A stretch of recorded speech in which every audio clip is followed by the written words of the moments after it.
सब जन में एक बीज से सबकी मिट्टी एक, मन में दुविधा पड़ गई, हो गए रूप अनेक, हो गए रूप अनेक।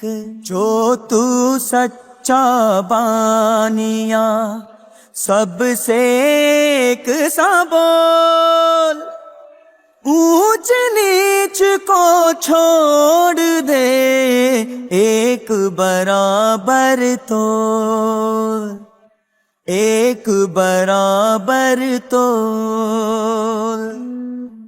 कहत कबीर न गर्व कर, ना किसी की हंसी उड़ा, अभी तेरी भी नैया समुद्र में, जाने क्या हो जाए, जाने क्या हो जाए।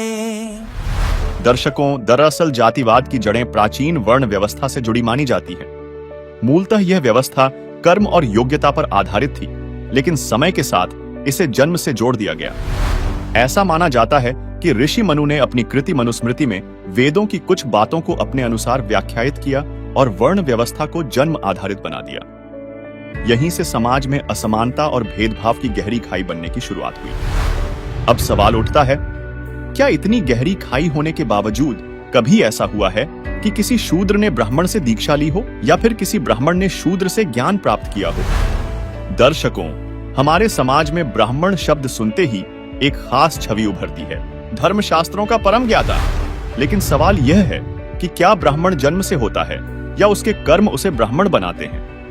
आखिर असली ब्राह्मण कौन है?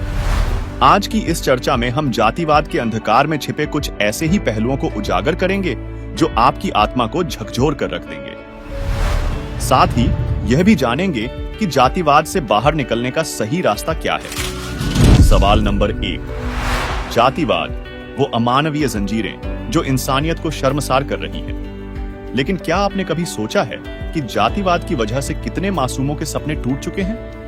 कितने बच्चे अपने बचपन, शिक्षा और रोजगार से वंचित रह गए हैं, मात्र इसलिए कि उनकी जाति उनकी मजबूरी बन गई है? जातिवाद एक ऐसी समस्या है जिसने सदियों से हमारे समाज को बांट कर रखा है। यह केवल भेदभाव नहीं, बल्कि इंसानियत के खिलाफ एक घिनौना अपराध है। जाति के नाम पर शुरू हुआ यह बंटवारा लोगों के दिलों में ऐसी खाई बना गया जो आज तक नहीं भर पाई है। इसी से जुड़ी देखिए ये रिपोर्ट। भारत को आजाद हुए 75 साल हो चुके हैं और इस दौरान सरकार ने कई कुप्रथाओं को कानून के जरिए खत्म करने की कोशिश की। दलित समुदाय से भेदभाव एक ऐसी कुप्रथा है, इसे खत्म करने के लिए सरकार और समाज दोनों ने प्रयास किए।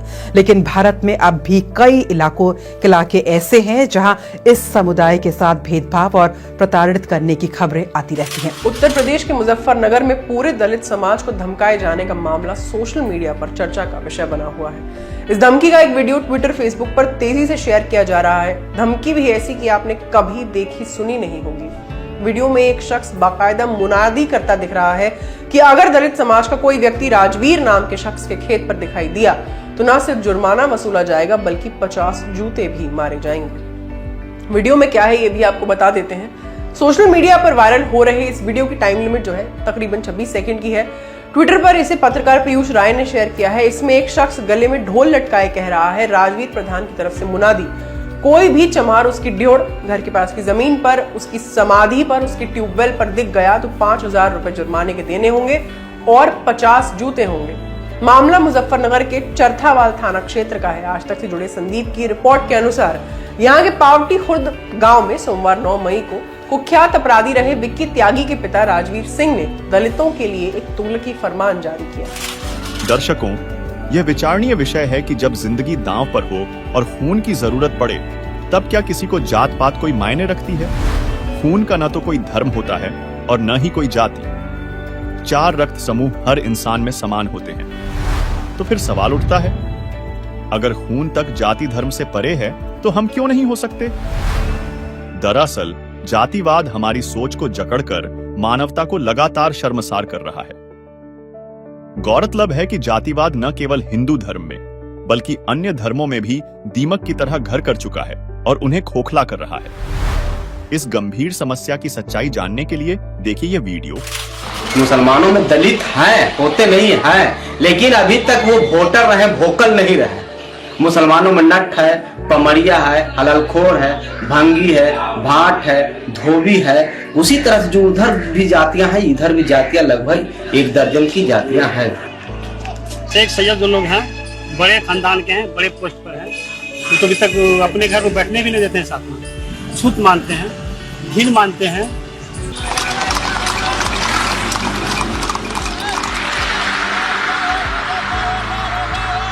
कुछ लोग यहाँ से आते हैं, कुछ लोग वहाँ से आते हैं, ऐसा क्यों?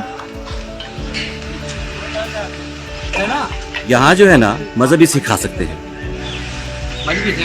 और वो जो है ना उधर वो जट जमींदारों के लिए है।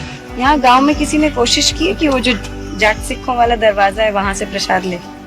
हाँ, बड़ी बार है। एक आदमी का कपार फोड़ दिया था, लोहे का इतना बड़ा होता है बर्तन, मार के उसका कपार फोड़ दिया। ऐसा होता है। जैसे गुरु की बाणी कहती है कि अवल अल्लाह नूर पाया कुदरत के सब बंदे, एक नूर से सब जग उपजया कौन भले को मंदे। जात होने के कारण ही ये जो गुरुद्वारे अलग अलग बने हुए हैं। हमारे गांव में तो 2 है, कहीं कहीं 3-3, 4-4 गुरुद्वारे हैं। जितनी जाति है उतने गुरुद्वारे या मंदिर है।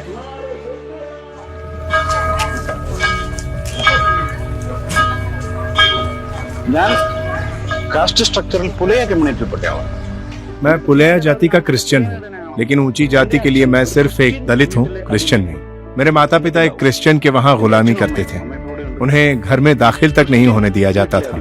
जमीन में एक गड्ढा बना होता था, वहीं उनका खाना रखा जाता था। उनको हर प्रकार की छुआछूत और भेदभाव को सहना पड़ा। ये किसकी चर्च है? हमारी दलितों की। ऊंची जाति के लोग हमारी चर्च में नहीं आते, उनकी चर्च में जाए तो अलग बिठाते हैं। उन्हें लगता है हमारा खून अलग है, उनके खून का रंग नीला और हमारा लाल।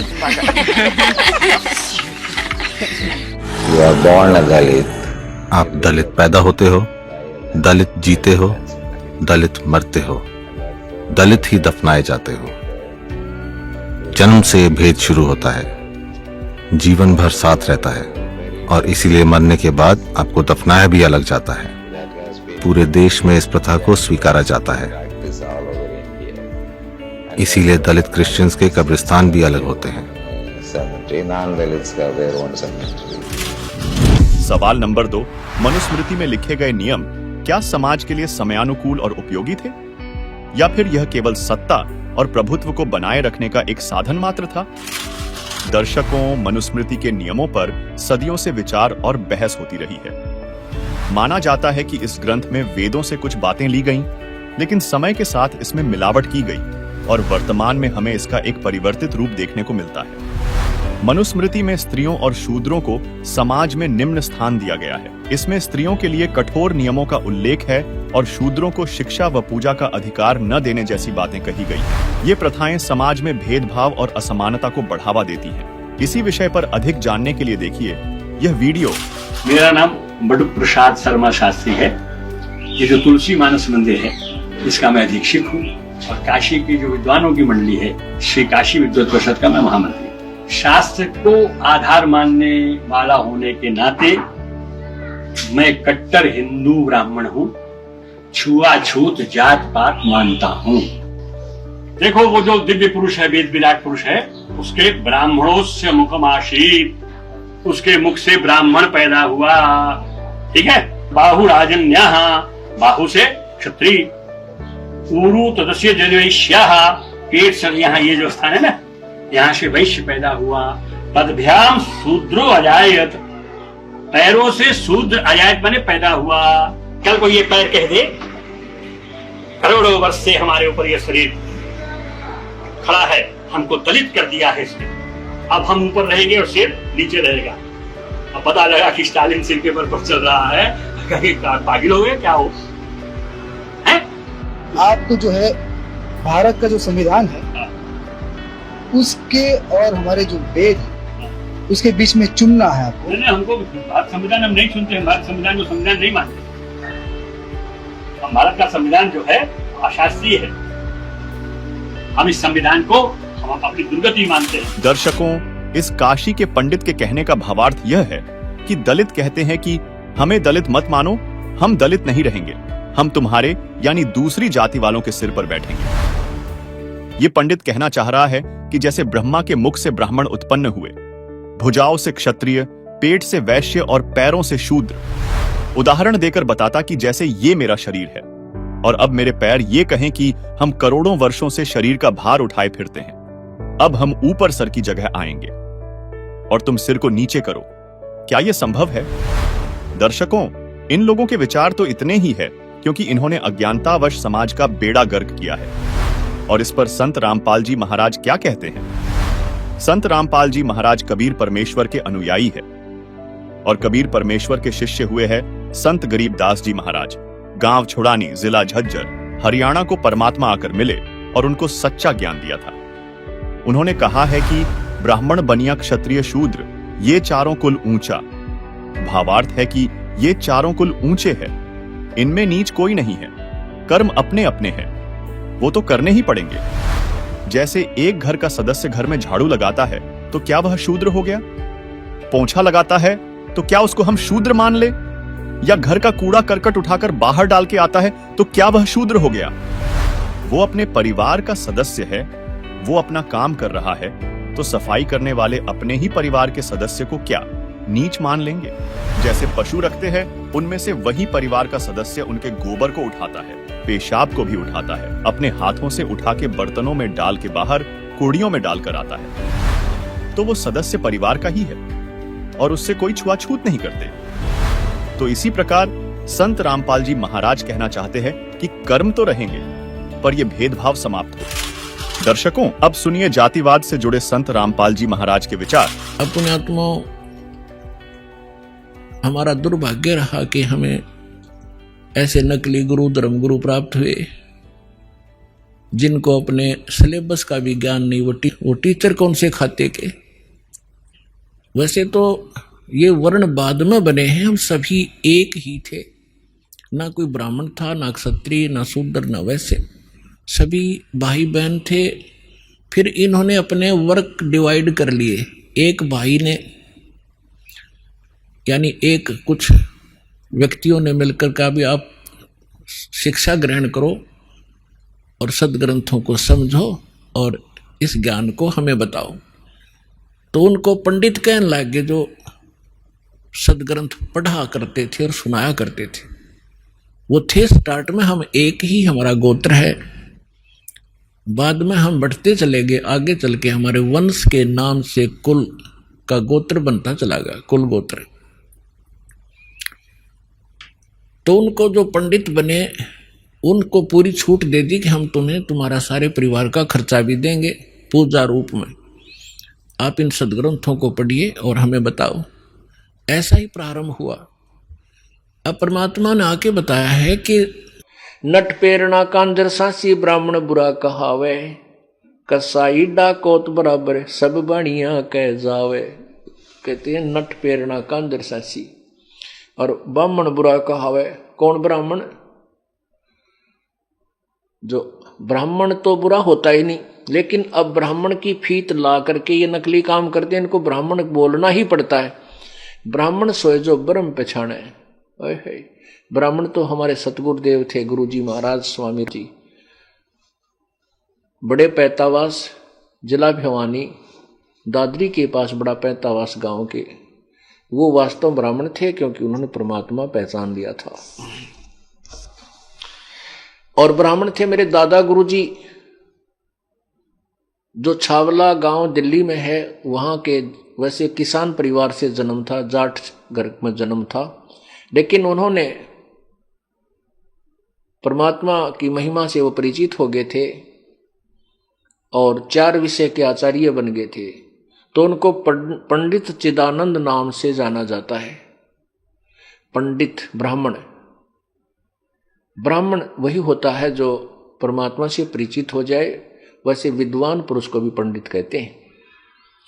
तो ऐसे कहते हैं कि नट पेरना कांजर सासी ब्राह्मण बुरा कहावे, कैसे कसाई डाकोत बराबर सब बनिया के आवे। जो डाकोत हैं कहते वो कसाई के तुल्य हैं, नरे इधर उधर के अट्टे बट्टे मार के तो पैसे और गेहूं चने चावल चून आदि ले जावे और उन्हें बेच के फिर बनिया के ब्याज में उनको पैसे दे दे, ब्याज में दे दे।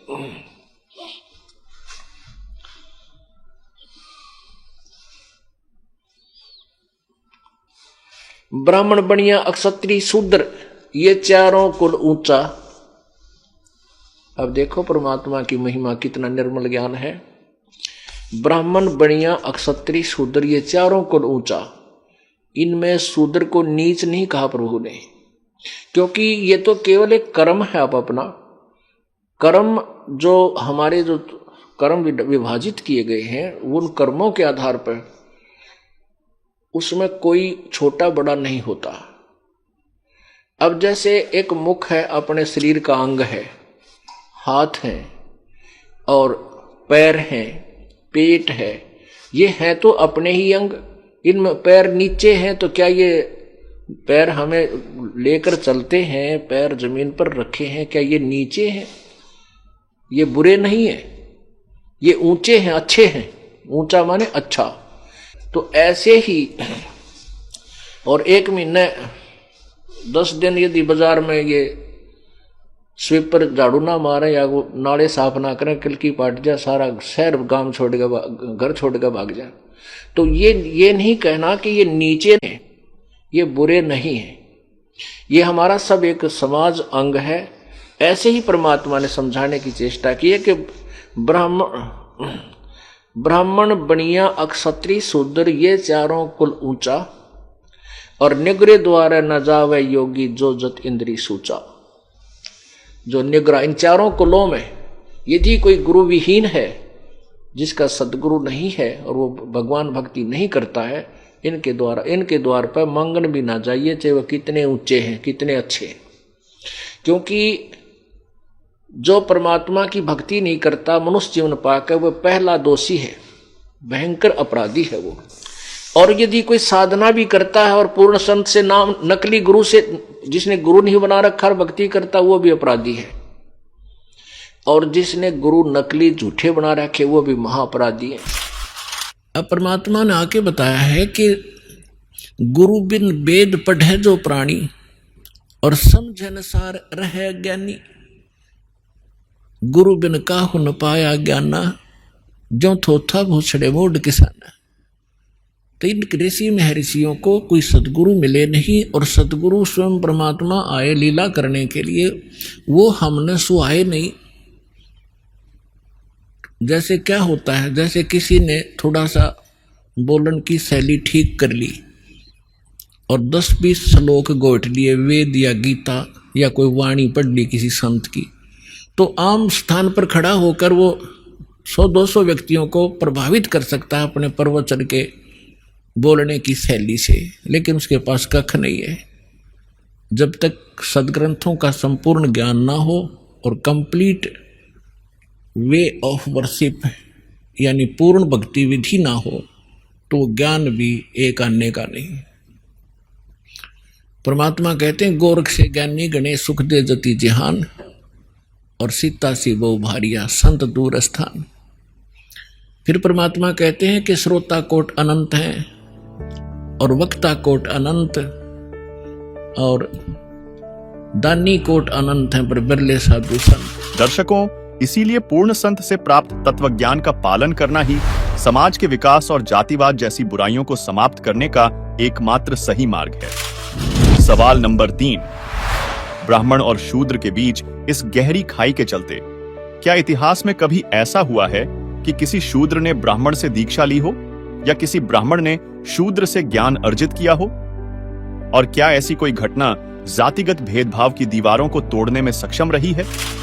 दर्शकों, यह सवाल बेहद अहम है। जातिगत भेदभाव के बंधनों के बावजूद इतिहास में ऐसे कई उदाहरण देखने को मिलते हैं जिन्होंने इस गहरी खाई को तोड़ा और समाज को एक नई दिशा दी। उदाहरण के तौर पर महर्षि वाल्मीकि, जो जन्म से शूद्र थे, लेकिन अपने कर्मों और साधना से ऋषि बने और रामायण जैसे पवित्र ग्रंथ की रचना की। इसी तरह द्वापर युग में आदरणीय करुणामय जी के शिष्य सुपच सुदर्शन जी ने वाल्मीकि जाति से होने के बावजूद पांडवों के यज्ञ को सफल किया था।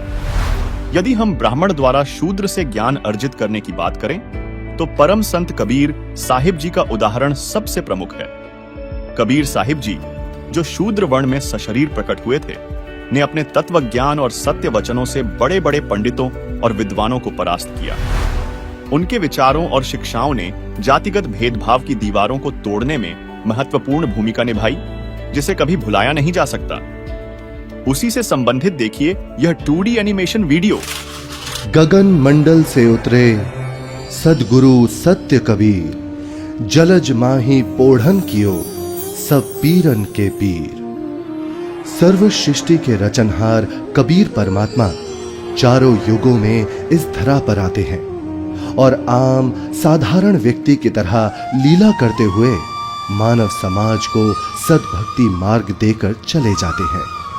आज से लगभग 600 वर्ष पूर्व कलयुग में अपने वास्तविक नाम कबीर नाम से सतलोक से चलकर कबीर प्रभु जी काशी के लहरतारा नामक तालाब में एक कमल के फूल पर सन 1398 ईस्वी संवत 1455 में ज्येष्ठ मास की पूर्णिमा को ब्रह्म मुहूर्त में प्रकट हुए थे।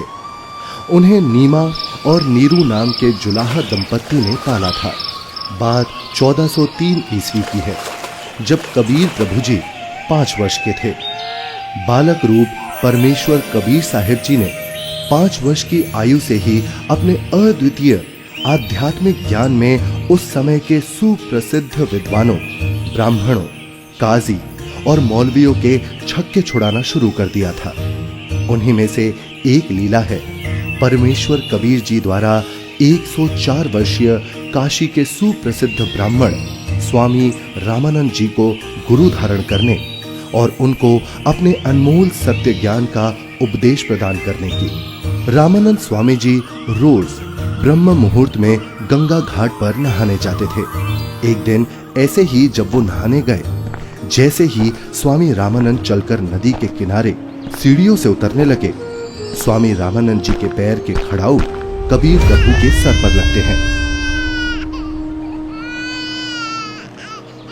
बालक कबीर जोर जोर से रोने लगे। रामानंद जी के चेहरे के भाव बदलकर चिंता वाले हो गए। वो नीचे की तरफ झुके। जैसे ही रामानंद जी झुकते हैं, उनकी गले की कंठी, जो कि एक तुलसी के मनके की होती है, पौड़ी पर बैठे कबीर जी के गले में डल जाती है और स्वामी रामानंद जी रोते हुए बालक रूप में परमेश्वर के सर पर हाथ सहलाते हुए बोलते हैं, ये क्या अनर्थ कर दिया मैंने। रो मत बेटा, राम राम बोलो, राम राम। राम राम कहने से सब दुख दूर हो जाएंगे। ये बच्चा जरूर अपने माँ बाप से बिछड़कर यहाँ आ गया है। ऐसा करता हूँ, स्नान करने के पश्चात इसे आश्रम ले चलता हूँ और फिर इसके माता पिता के बारे में पता करता हूँ।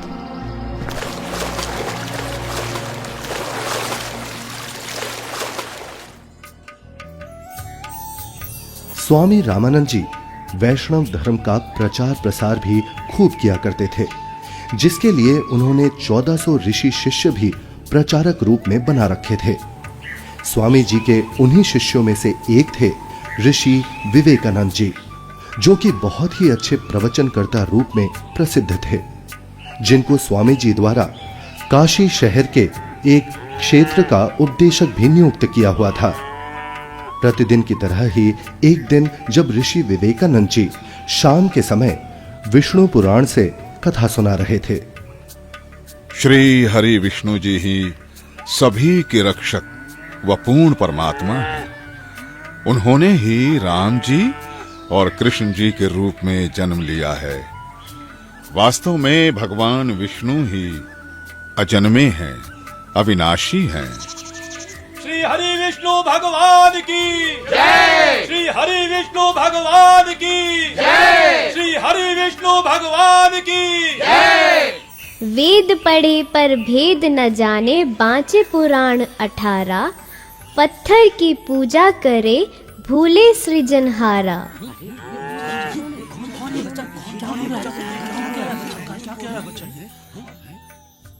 हे ऋषिवर, भगवान विष्णु अजन्मे और अविनाशी नहीं है। अब इसमें देखिएगा ब्रह्मा विष्णु महेश की क्या स्थिति है। श्रीमद् भगवत गीता, गीता प्रेस गोरखपुर से प्रकाशित है। संपादक हनुमान प्रसाद पोदार, चिमनलाल गोस्वामी। प्रकाशक एवं मुद्रक हैं गीता प्रेस गोरखपुर, गोविंद भवन कार्यालय कोलकाता का संस्थान। अध्याय 4 चल रहा है 123 पृष्ठ पे। भगवान विष्णु अपनी माता दुर्गा की स्तुति कर रहे हैं। तुम शुद्ध स्वरूपा हो, ये सारा संसार तुम इसे उद्भासित हो रहा है। मैं ब्रह्मा और शंकर हम सभी तुम्हारी कृपा से विद्यमान हैं। हमारा आविर्भाव माने जन्म और तिरोभाव माने मृत्यु हुआ करता है। हमारा तो जन्म और मृत्यु होता है। केवल तुम ही नित्य हो, जगत जननी हो, प्रकृति और सनातनी देवी हो। अब इसका क्या अर्थ है? ब्रह्मा विष्णु महेश नासवान है, इनकी जन्म मृत्यु होती है। हे ऋषिवर, भगवान विष्णु अजन्मे और अविनाशी नहीं है। शिव पुराण में लिखा है कि निराकार परमात्मा आकार में आया। वे सदा शिव काल रूपी ब्रह्म कहलाया।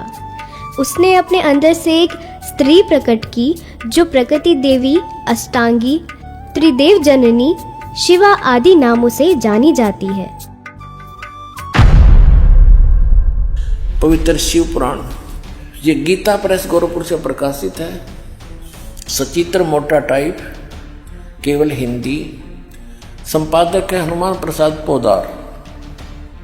और ये प्रकाशित कहाँ से है? प्रकाशक एवं मुद्रक हैं गीता प्रेस गोरखपुर, गोविंद भवन कार्यालय कोलकाता का संस्थान। अब देखना ये रुद्र संहिता का, अब हम 6वां अध्याय पढ़ रहे हैं 101 पृष्ठ पे। देवर से एक समय, ब्रह्मा जी बता रहे अपने पुत्र नारद को, एक समय उस आनंद वन में रमण करते हुए शिवा और शिव के मन में ये इच्छा हुई, दुर्गा और काल के मन में, कि दूसरे पुरुष की सृष्टि करनी चाहिए, यानी कोई पुत्र उत्पन्न करना चाहिए, जिस पर सृष्टि संचालन का महान भार रखकर हम दोनों केवल काशी में रहकर इच्छा अनुसार वितरे और निर्वाण धारण करें। ऐसा निश्चय करके शक्ति सहित सर्वव्यापी परमेश्वर शिव ने, इस काल ने, अपने वाम भाग के 10वें अंग पर अमृत मल दिया। फिर तो वहां से एक पुरुष प्रकट हुआ, यानी इन्होंने पति पत्नी व्यवहार किया, काल और दुर्गा ने, और वहां से एक पुत्र की उत्पत्ति हुई। देखिएगा 102 पृष्ठ में, 102 पृष्ठ में। शिव ने कहा, वो बालक उत्पन्न हुआ, उसके कहा कि वत्स, काल ने कहा बेटा, व्यापक होने के कारण तुम्हारा विष्णु नाम विख्यात हुआ। फिर काल रूपी ब्रह्म ने एक काशी नामक सुंदर स्थान बनाया। वहां दोनों शिव तथा शिवा अर्थात काल रूपी ब्रह्म तथा दुर्गा पति पत्नी रूप में निवास करने लगे। भगवान विष्णु इनकी ही संतान है।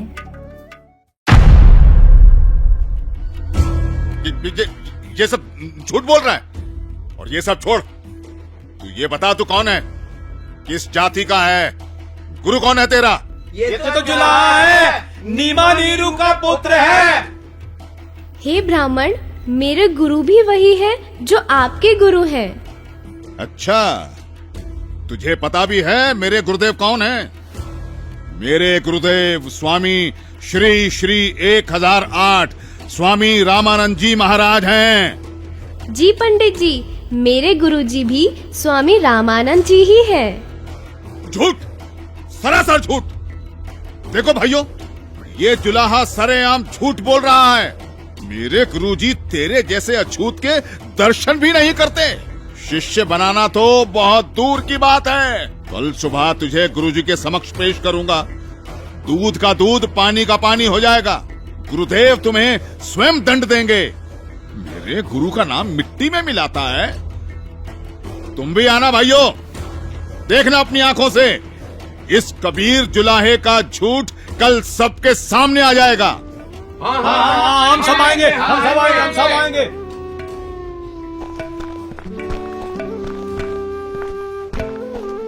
अरे पंडित जी, कम से कम मेरे सवाल का उत्तर तो देते जाइए। विवेकानंद सीधा रामानंद जी के पास पहुंचा और उन्हें सारी बात बताई। रामानंद जी भी गुस्सा हो गए कि आखिर कैसे एक जुलाहा खुद को मेरा शिष्य बता सकता है। हे गुरुदेव, एक छोटी जाति का जुलाहा अपने आप को बड़ा विद्वान सिद्ध करने के लिए भगवान विष्णु जी को नाशवान बताता है। क्या नाम है उसका? गुरुदेव, उसका नाम कबीर है। कबीर? हाँ गुरुदेव, कबीर। हे गुरुदेव, उसने तो हम ब्राह्मणों का घर से निकलना भी दूभर कर दिया है। हमें महाशर्मिंदा होना पड़ रहा है। आज उसने भरी सभा में कहा कि पंडित स्वामी रामानंद जी मेरे गुरुजी हैं, मैंने उनसे दीक्षा ले रखी है। झूठा है वो, सरासर कपटी है वो जुलाहा। वो कैसे मुझे अपना गुरु बताता है? उसको कल लेकर आओ मेरे सामने, और उन सभी को भी बुला लेना जिनके सामने उस तुच्छ जुलाहे ने तेरी बेइज्जती की है। कल सभी के समक्ष उसके झूठ का पर्दाफाश करूंगा।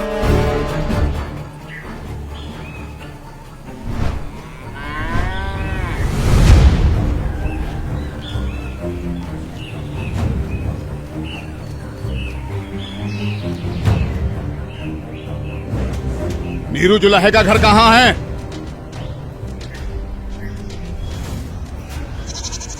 नीरू, नीरू सुनो, नीरू, नीरू। क्या हुआ भाई? बड़े परेशान दिख रहे हो। विवेकानंद अपने साथियों के साथ कबीर को पकड़ने आ रहा है। आपका घर पूछ रहा है। हाँ, लगता है कबीर ने इनको कुछ कहा है। उसे समझाओ, इनसे पंगा ना ले। क्या? कौन आ रहा है? हमें हमारे कबीर के लिए कौन आ रहा है? कौन पकड़ेगा? नीमा और नीरू डर जाते हैं और कबीर को झोपड़ी के पीछे ले जाकर कंबल से उड़ाकर छुपा देते हैं। तभी विवेकानंद वहां पहुंच जाता है। कहाँ है वो दंड वाला कबीर? कल उसने भरी सभा में मेरे गुरुदेव का अपमान किया है। आज सबके सामने गुरुजी उसकी पिटाई करेंगे। हे ब्राह्मण जी, क्या बात है? इतना क्रोधित मत होइए। हमारा कबीर किसी का अपमान कर ही नहीं सकता। न जाने क्यों आप हमारे कबीर के पीछे पड़े हैं। मेरा कबीर यहाँ नहीं है। अच्छा, अभी पता चल जाएगा। तोड़ डालो इसकी झोपड़ी को और ढूंढ कर निकालो उस अधर्मी कबीर को। रुक जाइए, हम हाथ जोड़ते हैं। हमारे कबीर ने कुछ नहीं। घर में घुसकर विवेकानंद और उसके शिष्य तोड़ फोड़ करने लगते हैं तो कबीर प्रभु जी से नहीं रहा जाता। वो सामने आ जाते हैं। सब कुछ तोड़ फोड़ दो, सब कुछ। ये विवेकानंद ब्राह्मण, मैं यहाँ हूँ झोपड़ी के पीछे। झोपड़ी के पीछे? पकड़ो उसे। पकड़ो। विवेकानंद उन्हें बंदी बना लेता है। फिर जब नीमा और नीरू कबीर प्रभु को बचाने की कोशिश करते हैं तो विवेकानंद उन्हें धक्का मारता है और हिंसा करते हुए कबीर प्रभु को रामानंद जी के पास ले जाता है। विवेकानंद और साथ आए शिष्य बालक को छुड़ाने के लिए बीच में आए नीरू और नीमा के ऊपर भी हाथ उठाते हैं।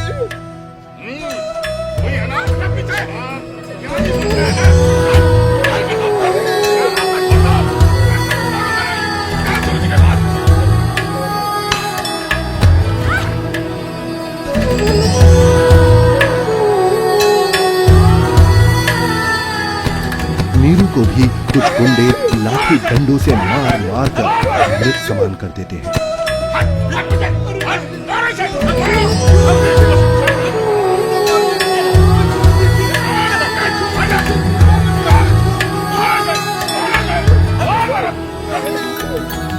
साच कहू जग मार ही, या झूठ कही ना जाई हो। साच न पूरा पावते, ये झूठे जगपति आई हो। एक तरफ विवेकानंद कबीर प्रभु जी को पकड़कर रामानंद जी के पास ला रहा था और दूसरी तरफ रामानंद जी ने अपनी कुटिया के बाहर एक बड़ा सा पर्दा लगवा दिया जिससे रामानंद जी की नजर शूद्र पर ना पड़े। हे स्वामी, आपके आदेश के अनुसार पर्दा लगवा दिया है जिससे कबीर की नजर आप पर ना पड़े। कबीर को इस पर्दे के पीछे ही खड़ा किया है। मारो इसे, इसने हमारे गुरुदेव का अपमान किया है। मारो, हमारे ईश्वर की निंदा की है इसने। मारो इसको, मारो इसे, मारो, मारो। शांत, शांत, शांत। आप सभी शांत रहें। गुरुजी खुद ही इस अधर्मी को सजा देंगे। कौन है तू जुलाहे? मैं सतलोक का निवासी हूँ, अजन्मा अविनाशी हूँ, पूर्ण ब्रह्म परमेश्वर हूँ। मेरा नाम कबीर देव है। ये सृष्टि मुझ पर ही आश्रित है। तू हाड़ मांस का बना मुसलमान के टुकड़ों पर पलने वाला नीच जुलाहा जाति का बालक है। तू खुद को परमात्मा कहता है। सत्य यही है कि मैं ही सर्वशक्तिमान परमेश्वर हूँ और आप ही मेरे गुरुजी हैं। आप मुझे अपशब्द कह रहे हैं तो भी मुझे आनंद आ रहा है गुरुदेव। तू ऐसे नहीं मानेगा ना जुलाहे। तू थोड़ी देर प्रतीक्षा कर, मैं पहले पूजा कर लेता हूँ, फिर तुझे देखूंगा।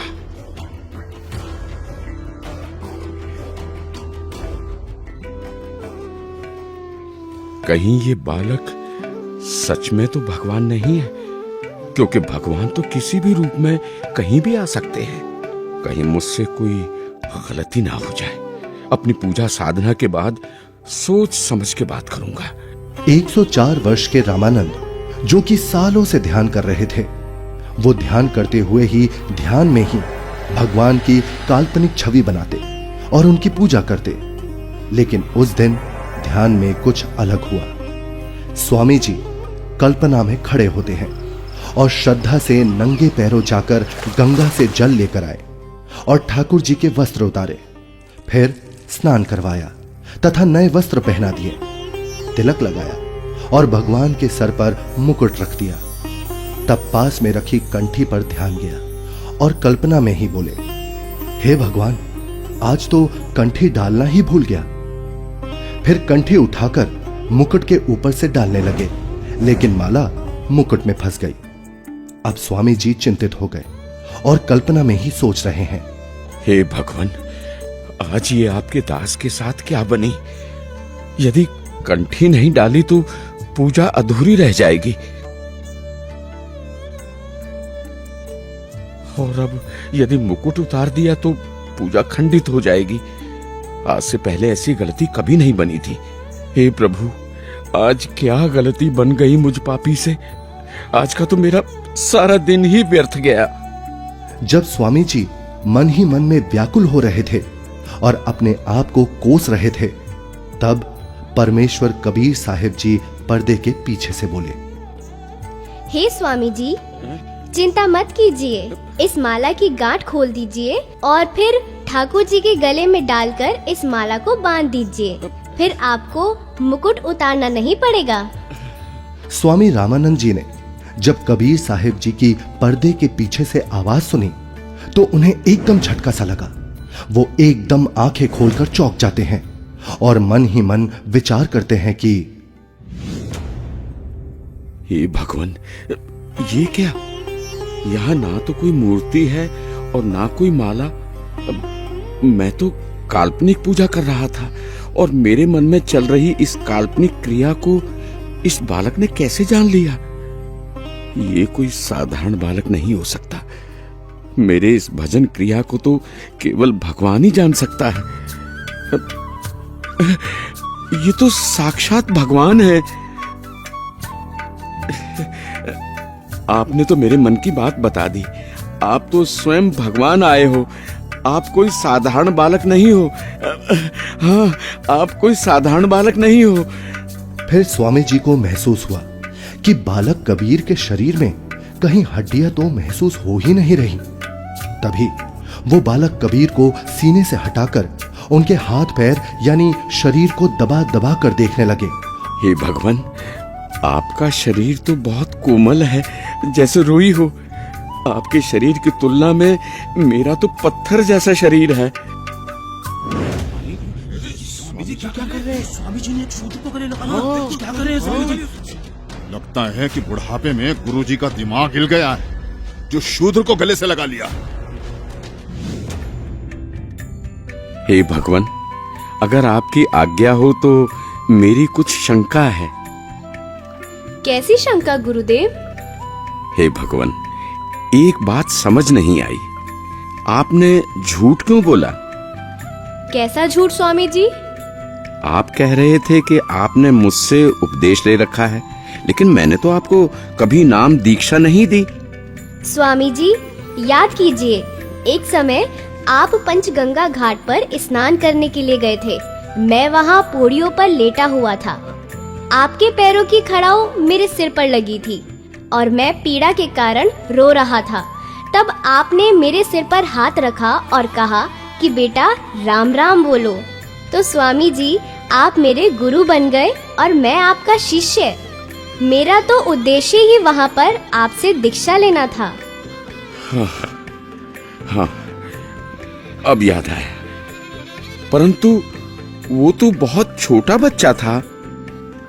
वो देखिए स्वामी जी, क्या मैं ऐसा था? स्वामी जी ने जिधर बालक कबीर जी इशारा कर रहे थे, उधर 2.5 वर्ष के उसी बालक को चारपाई पर लेटा देख चौंक जाते हैं और बार बार कभी 5 वर्ष के रूप में खड़े परमात्मा को देखते हैं तो कभी 2.5 वर्ष वाले रूप को। फिर आंखें मल मल कर देखते हैं कि कहीं आंखें धोखा तो नहीं खा रही। इतने में 2.5 वर्ष वाला बालक चारपाई से हवा में उड़ा और 5 वर्षीय बालक के रूप में खड़े कबीर साहिब जी में समा गया और 5 वर्ष वाले बालक के रूप में कबीर साहिब जी वहीं खड़े हैं। मेरा संशय मिट गया। आप ही पूर्ण ब्रह्म हैं। हे परमेश्वर, आपको हम कैसे पहचानें?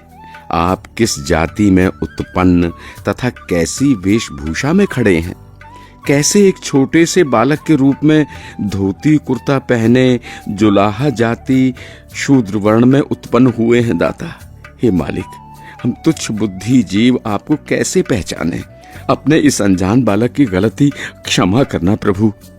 ऐसा मत कहिए स्वामी जी, आप मेरे गुरुदेव हैं और मैं आपका शिष्य। नहीं भगवान, मैंने आपको पहचान लिया है। भगवान, आपके बच्चे की कुछ और शंकाएं हैं जिनका निवारण चाहता हूँ, यदि आपकी आज्ञा हो तो। हाँ स्वामी जी, बोलो, आपकी क्या शंकाएं हैं? हे कबीर देव, मैं अपने शिष्यों को राम नाम जाप करने को नहीं देता।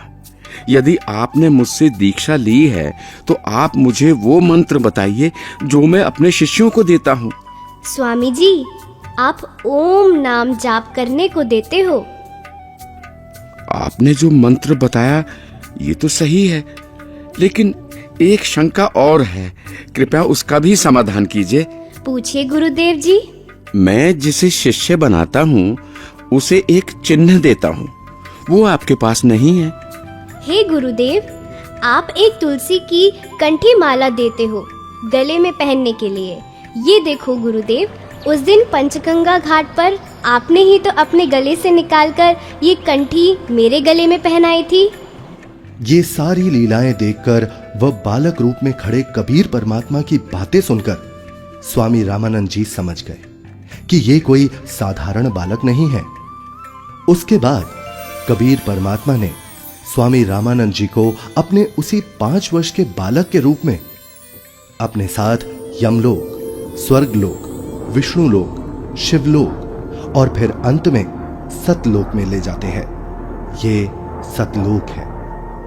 सतलोक में नूरी आत्माएं घूमती हुई, सफेद वृक्ष, सफेद फल, फूल, महल, दूधों की नदियां दिखती हैं, हीरे मोतियों के चमकीले पहाड़, सफेद वस्त्रों में मोतियों की माला पहने आत्माएं सतलोक में घूमती हुई। फिर वो दोनों एक बड़े से गुंबद नुमा महल के अंदर सतलोक में भगवान के पास पहुंच जाते हैं। सतलोक में पूर्ण परमात्मा कबीर जी एक गुंबद में एक ऊंचे सिंहासन पर विराजमान दिखते हैं। दोनों उस सिंहासन पर बैठे परमात्मा को प्रणाम करते हैं।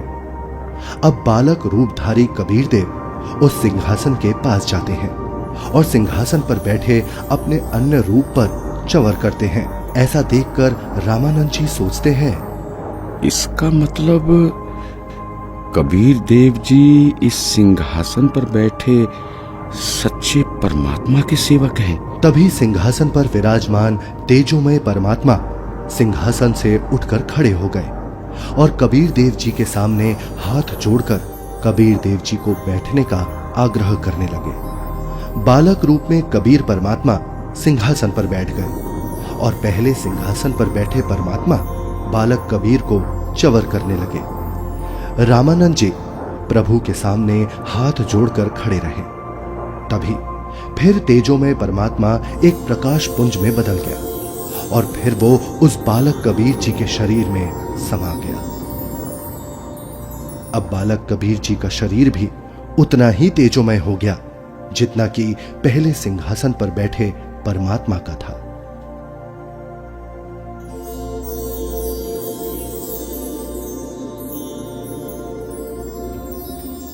बोलत रामानंद जी सुनो कबीर करतारे, गरीबदास सब रूप में तू ही बोलनहार। दोहू ठोर है एक तू बया एक से दो, गरीबदास हम कारणे तुम आए हो मगजो। तुम साहेब तुम संत हो और तुम सतगुरु तुम हंस, गरीबदास तुम रूप बिना और न दूजा अंश। हे परमात्मा, आप जी स्वयं ही दोनों स्थानों पर लीला कर रहे हो। आप ही निज ब्रह्म पूर्ण ब्रह्म हो। तीनों लोकों में प्रवेश करके सबका धारण पोषण करते हो। मैंने आपका वो सनातन परम धाम आंखों देख लिया है। आप ही परमेश्वर हो, आप ही सतगुरु तथा आप ही तत्वदर्शी संत हो और आप ही हंस अर्थात अच्छे बुरे को भिन्न भिन्न करने वाले सच्चे भक्त भी हो। मैं आपका भक्त, आप मेरे गुरु जी। स्वामी जी, आप मेरे गुरुजी ही बने रहो। मैं आपका शिष्य हूँ। ये गुरु परंपरा बनाए रखने के लिए अति आवश्यक है, नहीं तो भविष्य में संत भक्त कहा करेंगे कि गुरु बनाने की कोई आवश्यकता नहीं है। कबीर ने कौन सा गुरु बनाया था? इसलिए स्वामी जी, संसार की दृष्टि में आप मेरे गुरुजी की भूमिका कीजिए तथा वास्तव में जो साधना की विधि मैं बताऊं, आप वैसे भक्ति कीजिए। ठीक है परमात्मा, जैसी आपकी आज्ञा। इस प्रकार परमेश्वर कबीर जी ने 5 वर्ष की आयु में ही 104 वर्ष के ब्राह्मण को तत्व ज्ञान से परिचित कराया और गुरु परंपरा को बनाए रखने के लिए कबीर साहिब जी ने स्वामी रामानंद जी को अपना गुरु बनाया। यह अनमोल ज्ञान जगत गुरु तत्वदर्शी संत रामपाल जी महाराज के सत्संग प्रवचनों से संग्रह किया गया है। संपूर्ण आध्यात्मिक ज्ञान प्राप्त करने के लिए अवश्य सुनिए जगत गुरु तत्वदर्शी संत रामपाल जी महाराज जी मंगल प्रवचन। दर्शकों, अब सुनिए सर्वानंद ब्राह्मण और उसकी मां शारदा देवी की कथा, जिन्हें कबीर परमेश्वर ने जातिवाद की दीवार को तोड़ शरण में लिया। एक पंडितानी थी, शारदा नाम था उसका। उसका बेटा बहुत विद्वान था। विद्वान तो खाक था पर प्रसिद्ध था, जिसे ये विद्वान थे ऋषि जी, चारों वेद घोट लिए, वो विद्वान हो गया। उसने हिंदुस्तान के सभी विद्वान ब्राह्मणों को शास्त्रार्थ में पराजित कर दिया। तो ऐसा विद्वान था वो। और उसकी माता इतनी दुखी थी कि अंतिम सांस गिने थी। उससे पहले उसने अपनी माता के लिए भी खूब जंतर मंत्र कर लिए, सारे वेदों के अनुष्ठान कर दिए, उसको कोई राहत नहीं रही। उस शारदा ने जहां भी किसी ने कोई साधु संत बताया, उसी के पास जाकर उसने अपना दुखड़ा रोया। और जिस भी संत ने तो कुछ भी क्रिया बताई उसने सारी करी, कोई राहत नहीं मिली। तो सभी ये कह देते थे कि शारदा, ये तेरे प्रारब्ध का दुख है, तेरी किस्मत में लिखा ही तो भोगना पड़ेगा। लेकिन आत्मा फिर भी नहीं मानती, क्योंकि उसको मालूम है कि भगवान सब सुख कर सकता है। तो दूसरे संत के पास गई, फिर तीसरे के पास गई। अंत में वह कति कंडेम होगी, राहत मिली नहीं कति। अब परमात्मा कहते सोच छिद्र मैं करूं अपने जन के काज।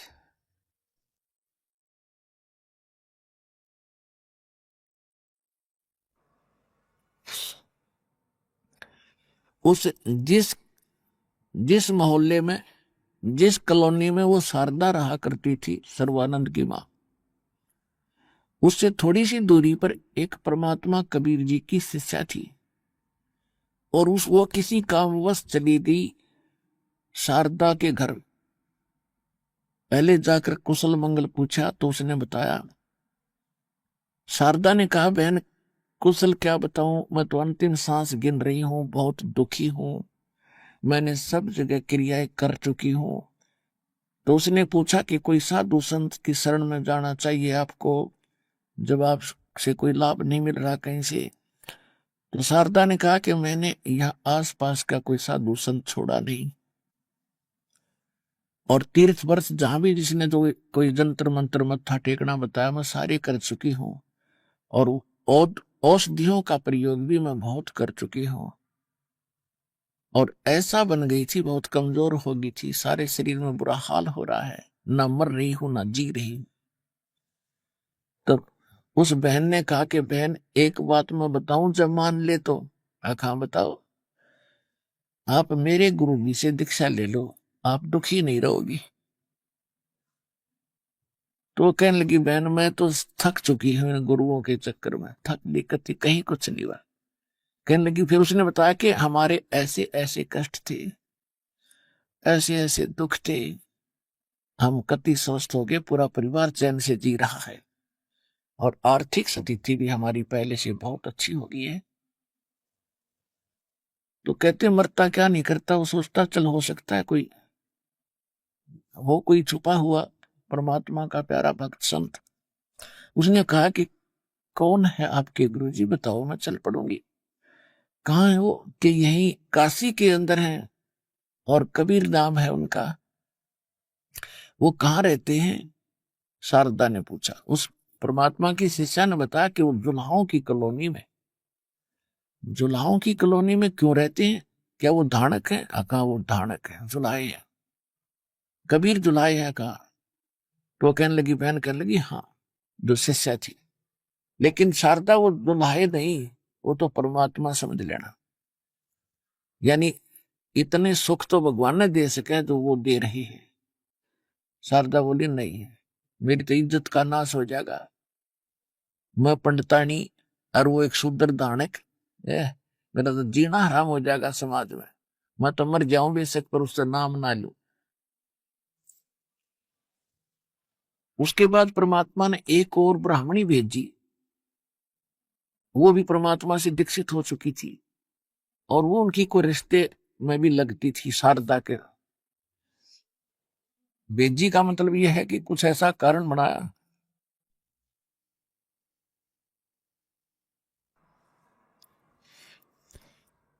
अब भेजने का तात्पर्य करता तो परमात्मा है, करे करा साइया मन में लहर उठा और दादू सिरदर जीव के वो आप बगल हो जा। तो वो ब्राह्मणी जो थी वो भी बहुत दुखी थी, और उसको भी ऐसा ही, क्योंकि परमात्मा तो परमात्मा ही है, चाहे सारा संसार आ जाओ और सिद्धि नित्य सब न सुख देगा। इसके घर में कोई कमी है किसी चीज की? हम तो टटपुंजिया भगवान के पीछे लाग रहे, जिनका आप पे ब्यों तो नहीं कुछ भी। हम तो भेड़ की पूछ पकड़ के और दरिया से पार होना चाहते, वो साधन नहीं था दरिया से पार होने का। जहाज में बैठो, नौका में बैठो, परले पार जा छोड़ 1 मिनट में जो नाविक ठीक होता है। तो ऐसे वो भी सुखी हो रही थी। जो भगवान की शरण में आ गया वो तो गुण गाता रह जाता है। तो वो पंडितानी अन्य कोई थी जो उनकी नातन भी थी, कोई किसी रिलेटिव थी, वो किसी कामवश पहुंच गई। कुशल मंगल पूछा, देखा कि आपका तो बहुत बुरा हाल है, बहन क्या हुआ आपको? शारदा से पूछा तो उसने सारा दुखड़ा रोया। उसने फिर वही कहा कि आप हमारे गुरुजी से नाम लो, आप दुखी नहीं रहोगे, मैं सच्ची कह रही हूं, सत्कर मान लेना मेरी बात को। तो उसको कुछ आशा जागी कि ये तो पंडितानी है, कोई अच्छे महात्मा से नाम ले रखा होगा, कोई उच्च जाति का होगा। तो शारदा ने पूछा कि कौन है आपके गुरुजी? कि मेरे गुरुजी कबीर साहब हैं। अब उसने सुन रखा था कबीर साहब कौन है, कि वो धानक दुल्हा। अब वो पंडितानी कहने लगी, शारदा अब इस भाषा ने छोड़नी पड़ेगी तने, वो दुल्हा नहीं, वो परमात्मा उतरे आज के दिन, इस पृथ्वी में भगवान बैठे हैं। बोली अपना काम करे, है तूने नाम ले रखा है वहां से? हाँ मैंने नाम ले रखा कि हमारा आइए भी ना आज के बाद, तू तो भ्रष्ट होगी है शूद्र की, हम तो जगत के गुरु है ब्राह्मण, तू तेने नाम ले लिया धानक और शूद्र से। तो उस पंडितानी ने कहा कि मैं तेरा कति नहीं आऊंगी, मैं तो तेरा दुख देखकर आज तुझे सलाह दे रही हूं कि आज, क्योंकि हमने ज्ञान हो गया है, तेरे को ज्ञान नहीं है शारदा। आज तो पंडितानी है और तू ये भी ज्ञान सुनती है कि मरने के बाद कोई अन्य भी जूनी धारणी पड़ सकती है, हाँ पड़ सकती है, कल ने तू गधी बन सकती है, तेरी इज्जत कहां जाएगी? फिर पंडितानी बनी रहेगी वहां तू। वह न्यू कहकर उठ कर चल पड़ी। इस बात से जख्मी तो वह होगी कि बात तक काटेगी है, ईम भुगतूंगी और आगे फिर गदी बनूंगी, और वह बताएगी कि इस परमात्मा की शरण मानने से दोनों दुख बटेंगे तेरे, यहां भी सुखी होगी, अगला झंझट भी मिटेगा, सोच लेना। अब वो तड़पती रही, अब करूं तो करूं क्या, इधर गिरूं तो झेरा, इधर गिरूं तो कुआ। अब ये काम भी परमात्मा ही करेगा। एक दिन वही पंडित जो रामानंद जी की डिस्कशन में, चर्चा में परमात्मा से संपर्क हुआ था, वो भी शारदा का नाती था, किसी रिश्ते में रिलेटिव था, और शारदा को ये मालूम था कि उसके घर में तक कैर टूट रहा है, और कई जगह तो इकट्ठे जाया करती थी वो समाधान के लिए, दोनों शारदा भी और वो भी अपने बच्चों समेत जाया करता था। परमात्मा कहते हैं अपने हंस के लिए मैं 100 छल छिद्र करता हूं। अब पीछे तो मालिक पड़ रहे थे उस भूतनी के, बनी बैठी पंडितानी कर बड़ा पुतिया, मालिक कैसे देख ले, कहते जो जन मेरी शरण है ताका हूं मैं दास, और गेल गेल फिरता रहूं जब तक धरती आकाश। वो हमारे लिए भटक रहे हैं, रो रहे हैं, कैसे कारण बना के इस काल ने इसे के लिए बना दिए, हमारे हिंदू मुस्लिम सिख ईसाई बना के और ब्राह्मण ये जाति बना के कि कौन पहुंच जाए इन तक, और कोई कह दे साची तो मार दो काट दो, कोई बात है? ज्ञान सुने समझ में आता है तो ग्रहण करो ना मत करो, ऐसा जुल्म कर दिया। और वहां तक पहुंचना क्या हंसी खेल था मालिक तक। लेकिन ये भी परमात्मा है, कोई बालक नहीं है। अब उसकी कोई सा काम आ गया, वो भी उनके घर के आसपास से जा रहा था, उसने सोचा चल मिल चलता हूं। वो भी बहुत दुखी रहा करती थी, कुछ ठीक हुई या कुशल मंगल पूछ लूं। जब वो वहां पहुंचा, उसने पूछा कि शारदा क्या बात, बहुत और भी वीक होगी तुम तो पहले से भी। उसने कहा क्या? शारदा ने कहा जी बहुत दुखी हुआ तो मैं तो अंतिम सांस गिन रही हूं, अब पता नहीं कब ये सांस निकले, मैं मर जाऊं तो बढ़िया। तो उसने कहा उस पंडित जी ने कि पंडितानी मिश्रानी तेरे दुख का अंत हो सकता है, ऐसा महापुरुष मेरे हाथ लगा है, और आप हमारे गुरु जी से दीक्षा ले लो, सुखी हो जाओगे। शारदा ने सोचा ये तो पंडित जी है और पहले भी मेरे साथ घूमता फिरता था, तो उसने पूछा क्या तुम बिल्कुल ठीक होगे कि सारे ठीक होगे? और एक रोटी के मोहताज बने फिरे थे, आज मेरे सारे सुख दे दिए मालिक ने। अब वो बैठ गई चारपाई पर, बात बढ़ेगी जब ये परिवार सुखी हो गया, आज इसका चेहरा खिला दिखाई दे मुझे, जो उस दिन मुझे मिला करता उस दिन क्या हालत थी इसकी। तो उसको ये भी था कि ये किसी पंडित या किसी अच्छे संत उच्च जाति से संबंधित रहा होगा। तो शारदा ने पूछा कि कौन है आपके गुरुजी? मैं नाम लूंगी। जब आप ठीक हो गए और आपका परिवार स्वस्थ है तो मेरा भी दुख अंत हो सकता है, मुझे कुछ आशा जगी है। आपके गुरुजी कौन है, कहाँ है, मुझे ले चलना उसके पास। तो उन्होंने बताया कि मेरे गुरुजी कबीर परमेश्वर है, कबीर साहब। वह फिर लेट गई। अब वो धानक कबीर परमात्मा, पंडित जी बोला मिश्रानी भूल जाए इन बातों को, वो परमात्मा स्वरूप हैं, और देख मेरी क्या हालत थी। मैं किसी रिश्तेदार के पास जाता था तो समझ जाते थे कुछ पैसे मांगने आया होगा, और दूर से ही उनका चेहरा मुझे पता लगता था कि मुझे देखकर कितने नाखुश हैं। और आज वो मेरे से उधार ले जाते हैं। इन समाज ने क्या दिया था मेरे को, और तू इस समाज के चक्कर में अपना जीवन नाश मत करे। ने बोली ना, मेरे बस की बात कोई नहीं, मैं ना लू नाम, मर जाऊं बेशक। देख काल ने कैसी अड़ा रखा लठ इस मान मर्यादा का, लेकिन मालिक कच्चा को नहीं, तोड़ के छोड़ देगा इसे।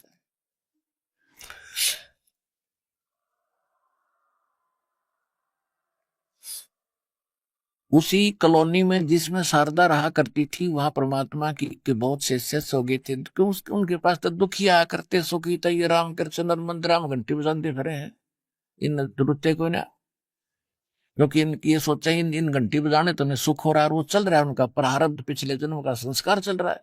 जब कैर टूटेगा ये मंदिर धीरे धीरे रह जाएंगे, फिर धके खाते फिर कोई बाबा जी पा जा, ये तो और छिट्टे चढ़ा लुआ लिया। तो पहले कहाँ गई वो पूजा जिसको तुम पहले करके ये सोच रहे थे हम सुखी ही नहीं से हो रहे, तो दुखी दुखी जाते थे। एक बहन वही रहा करती थी और परमात्मा का उन्होंने सत्संग रखवा दिया कि भगवान हमारे घर सत्संग कर दो। आका अच्छा बेटा, संगत थोड़ी थी, भगवान घर घर जाके सत्संग करते थे कि सत्संग सुनने आएंगे तो हो सकता है ज्ञान सुनेंगे, तेरा किसके भाग जाग जा। तो वो क्या करते थे, जो सत्संग करवाते थे आसपास मोहल्ले में सबको निमंत्रण दिया करते कि हमारे सत्संग हो गए, मेरे गुरुजी आवेंगे, आप भी आइयो। तो ऐसे मोहल्ले के लोग कुछ लाज शर्म में भी जाया करेंगे, भाई उनका अनुष्ठान है जाना चाहिए, कल हमने भी करना, ये हमारे भी आ जाएंगे। शाम का समय, क्योंकि दिन में परमात्मा ने व्यवस्था बना रखी, दिन में अपना काल के ये कोल्लू में जुड़े रहो, रात तो अपनी ये है, दिन में काम करो, रात में राम बजो और सत्संग सुनो हमारा। तो शाम का सत्संग करते थे भगवान विशेष कर। तो वो बहन जो जिसने सत्संग रखवाया था वो शारदा के घर गई और शारदा से कहा, बहन हमारे घर हमारे गुरुजी आएंगे, आप भी आइयो। और आप तो बहुत दुखी हो, आप नाम लेकर देखो पंडितानी, देखिए फिर गुण गाया करेगी, आज आपने दुल्हा दिखाई दे सही, ये परमात्मा आए हुए परमात्मा के तुल्य हैं। शारदा बोली, भाई देखो आ जाऊंगी, औपचारिकता से कह दिया आ जाऊंगी, या नाराज ना होगी, ठीक से बहन आऊंगी। अगर सोच रही थी मैं ना जाऊंगा, फिर उसने परमात्मा ने प्रेरणा करी। अब क्या सोचा शारदा ने कि मैं सभी कह रहे हैं ठीक कर देते हैं, स्वस्थ हो जाती है, ऐसा सपोर्ट। तो उसने सोचा कि मैं जाऊंगी और गुप्त रूप से जाऊंगी, यदि मेरे को आशीर्वाद देने से कुछ राहत मिली तो मैं नाम ले लूंगी, नहीं तो उठ कर जाऊंगी। ये सोचकर वो मुंह पर पर्दा डालकर घूंघट काट के निकाल के, और भी भगत आ रहे थे, माइयां भी आ रही थी, भगवान सामने आसन पर बैठे थे, एक जोत जलाया करते दाता देसी घी की खड़ी, वो दीपक रोशनी का भी काम करती थी और यज्ञ हवन का भी काम करती थी। सत्संग के दौरान वो जलाई रखी थी, टिमटमाता प्रकाश था, स्पष्ट चेहरे दिखे नहीं थे, सभी आ रहे थे, भगवान के चरणों में मत्था टेक रहे थे, अपना अपना स्थान माई बहन अलग अलग ग्रहण कर रहे थे। अब शारदा भी आई मुंह पर घूंघट डालकर कि अड़ोस पड़ोसाली ना पिछाड़ने या पंडितानी आएगी, और जैसे मत्था टेक रहे थे चुपके से वह भी मत्था टेक्या। परमात्मा ने सिर पर हाथ रखा और कहा कि सर्वानंद की मां, आज दानक के चरणों में क्यों कराएगी तू?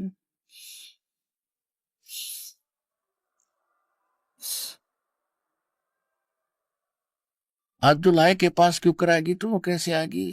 तेरी इज्जत का नाश हो जाएगा। के कहोगे देख उसका मुंह पर्दा न्यू करके देखो भाई, सर्वानंद की मां है। परमात्मा बोले पंडितानी। अब परमात्मा ने जो ही हाथ रखा था उसी समय उसका जैसे टनों वजन हट गया वो सिर पर था, और जो पीड़ा को घसीट रही थी वर्षों से वह छू मंतर होगी, एकदम चरणों में पड़कर रोने लगी, बुरी तरह भगवान मेरा तो भूल लग रही थी, मैं तो बहुत नीच आत्मा हो जाता, आप पहले आयो मैंने घसीट के आज मैं आज भी ना हूं तेरे पास, मर जाती भुगत के। और खड़ी होकर उसने कम से कम आध घंटा कहा, है बहनों हे भाइयों, ये तो सचमुच भगवान आ रहा है। मैं तो यूं सोच कर आई थी परीक्षा लूंगी इसकी, और मेरा आराम होया था ठीक से ना, मत वापस हो लेती, तुमने भी ना पता लगने दो मैं सर्वानंद की मां हूं। ये तो जानी जान है न, पहले तो ठीक करी और फिर मेरा इंट्रोडक्शन आइडेंटिटी बताई किया हुआ है सर्वानंद की मां। वहीं बैठ गई। परमात्मा बोले ये तो फर्स्ट एड है तेरा, अभी रोग बहुत है जन्म और मरण का, और दीक्षा लेनी पड़ेगी। दीक्षा लूंगी महाराज, दीक्षा लूंगी।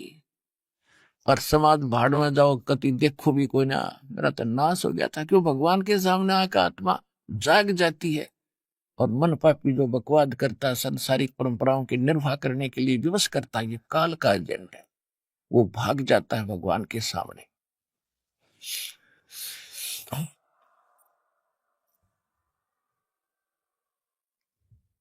अब परमात्मा ने दीक्षा दी, फिर नाम ज्ञान सुनाया 2 घंटे 3 घंटे, परिपूर्ण कर दिया। आत्मा तृप्त होगी, और थक चुकी थी सब जगह के सब झूठे पाखंडी हैं, कोई संत नहीं पृथ्वी पर। संत है या भगवान है तो परमात्मा ही है कबीर जी। अब कहने का भाव ये है पुण्यात्माओं।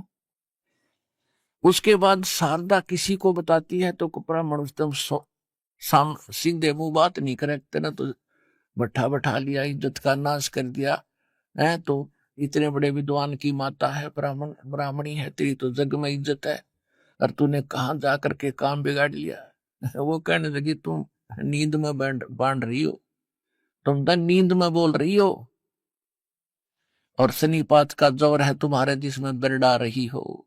मैं पहचान कर जान कर शिष्या बनी हूं, जान कर गुरु बनाया, मैं कोई ऐसी वैसी नहीं।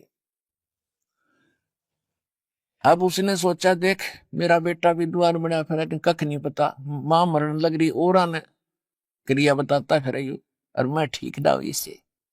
फिर उसको, क्योंकि आत्मा बेटे की तरफ, माँ की बेटी की तरफ बहुत होती है। अब उसने ज्ञान से पता लग गया कि विश्व में किसी के पास ज्ञान नहीं, कोई भक्ति ठीक नहीं, जो भी बकवाद करता फिर है बेटा। आज जो ब्राह्मण है कल कुत्ता बनेगा, निकम्मा। ओए होए,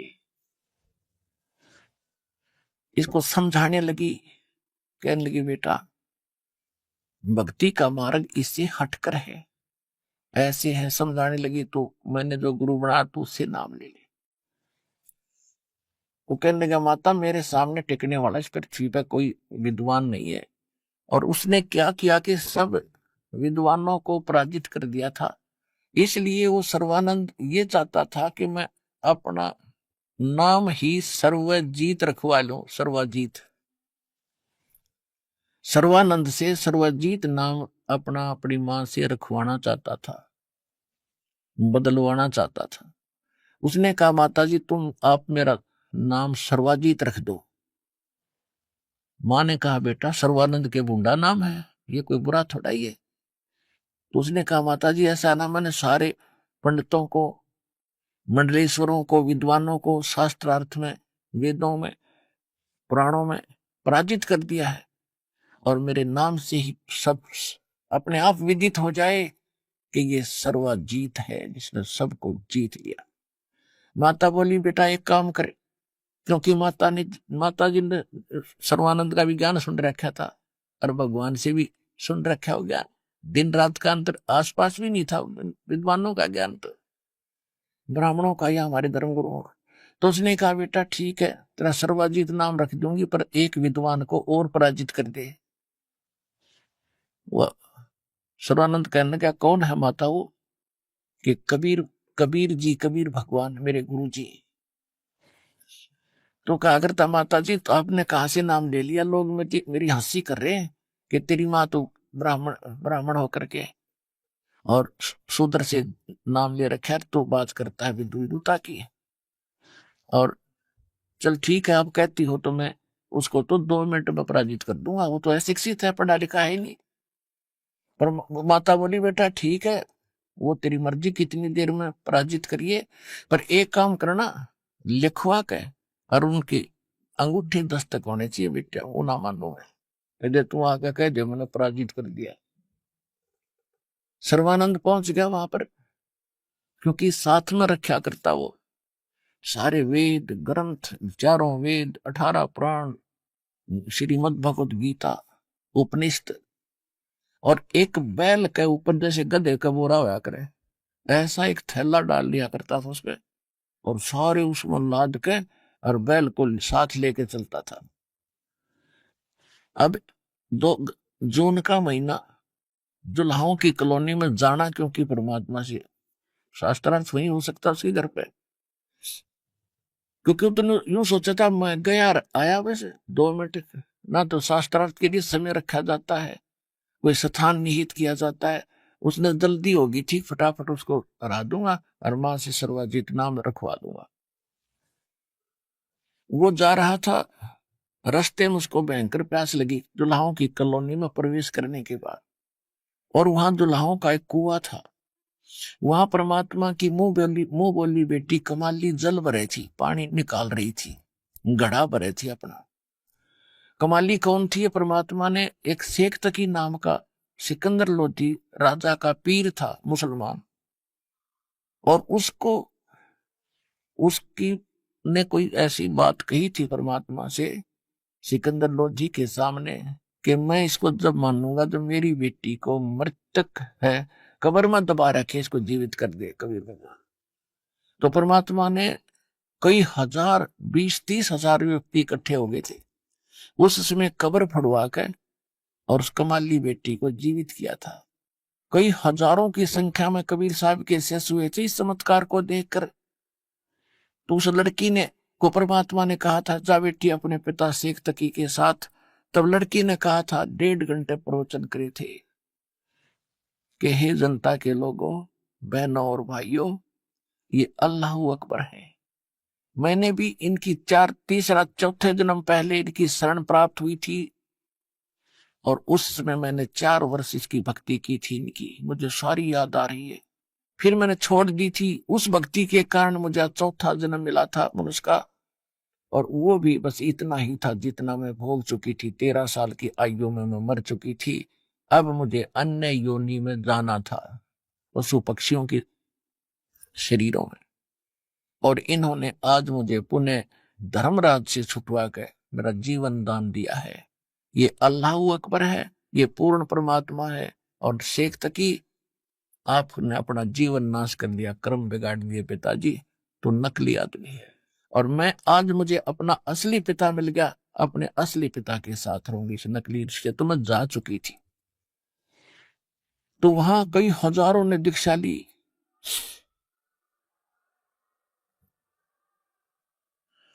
तो उस लड़की 12-13 वर्ष की लड़की को अपनी बेटी के रूप में परमात्मा ने रखा, उसके आगे संस्कार बनाए। तो वो लड़की फिर वहां पानी भर रही थी। अब हम अपने पिता को भूल गए और हम कितना कष्ट उठा रहे थे। वो लड़की पानी निकाल रही थी कुएं से, उधर से परमात्मा ने रजा करी। सर्वानंद को इतनी गजब की प्यास लगी जैसे 5 मिनट जल ना मिले तो मौत हो सकती है। उसने जल्दी जल्दी कहा कि बेटी जल पिलाना, प्यास लगी है, लो महाराज पी लो। अब जैसे जुल्हाओं की कॉलोनी में, और ऐसा विद्वान पंडित कभी वैसे तो आ ही नहीं सकता, और आ जाओ तो ऐसे देखा करते जैसे गांव में हाथी आ जाता ना, सब छतों पर चढ़ चढ़ देखा करते, गली में निकल आते, हाथी आ गया, हाथी आ गया। तो पंडित जी को जुल्हाओं की कॉलोनी में, शूद्रों की कॉलोनी में आ जाता, यूं देखा करते, यूं कैसे आ गया, किसके जागा। तो सारे चारों तरफ देखने लग रहे, और वो मरे प्यासा। उसने फटाफट कहा बेटी पानी पिला, अगले महाराज पियो। अब गट गट पी गया। जब छक लिया ना, प्यास बुझ गई, हम सुखी हो गए। जब दुखी होते हैं जब तो हमने कोई जात पात नहीं दिखती, और सुखी हो जाए तो हम आकड़ पाड़े। जब उसने देखा कोई देखता तो नहीं है, मुझे दुल्हाओं की कॉलोनी से ब्राह्मण ने पानी पी लिया, दुल्हाओं के कुआं से। वो चारों तरफ देखा दुनिया, उसने सोचा बड़ी बेइज्जती हुई भाई। वो लड़की को धमकाता खुरकाता है, ए लड़की ये कौन सी जाति का कुआं है? वो लड़की हंसी कि जुल्हाओं की कॉलोनी में पंडित जी किसका कुआं होता आप बता दो। यो धनका का कुआं है। इतने पहले क्यों नहीं बताया मुझे? तो वो लड़की बोली पानी पी कर नहीं पूछना चाहिए जाती, पहले पूछता तो पता लगता तुझे किसा ब्राह्मण है। तेरी आंखों में जान आ गई थी, जब तक तुझे सुधर नहीं दिखे, अब तुझे जान बच गई, तुझे सुधर दिखाई दे। आधा तक कंडम वही कर दिया उस बेटी ने। वो फिर कहने लगा ए लड़की यहाँ कबीर का घर कहाँ है, कबीर की झोपड़ी कहाँ है? तब लड़की कहने लगी कबीर का घर शिखर में, सुन शिखर में परमात्मा रहते हैं, कबीर का घर शिखर में। और जहां से ले ली गैल और पाँव न टेके पपील के, तू पंडित लद्दे फिर बैल। यदि तू भगवान का घर पूछता है, कबीर भगवान है और वो ऊपर शिखर में रहता है, और तू ये पोथे लादे फिर बैल न ठाए फिरे, बैल के ऊपर लादे, इनसे भगवान नहीं मिल सकता। वेद मेरा भेद है, मैं ना वेदन के माही, और दोनों वेद से मैं मिलूं तेरे वेद जानते रहे। ये हमारे भगवान को तो इन वेदों से नहीं प्राप्त कर सकता। तो कहने गए लड़की सीधे मुंह बात करे, वो कबीर यहाँ कहाँ रहता है कि आजा मेरे पीछे पीछे, मैं उन्हीं की बेटी हूं। अब लड़की पानी का घड़ा उठा कर चल पड़ी, सनवानंद बैल लेकर साथ साथ आ रहा था। लड़की थोड़ी स्पीड से जाके अपने परम पिता, सारी सृष्टि के पिता परमेश्वर से, कबीर जी से कहा, पिताजी एक ब्राह्मण आ रहा है और आपसे कोई वाद विवाद करेगा, और साथ में एक बैल ले रखा, उसके ऊपर सारे बड़े बड़े ग्रंथ रखे। परमात्मा बोले बेटा जाओ बुला के लाओ आदर से। लड़की उतार के गड़ा और वापस गई, तो तब तक सर्वानंद पहुंच गया गेट पे और कहा ये लड़की तेरा पिता है अंदर? कहा जी है। कि एक काम कर, मेरा ये करमंडल भर दे पानी तय।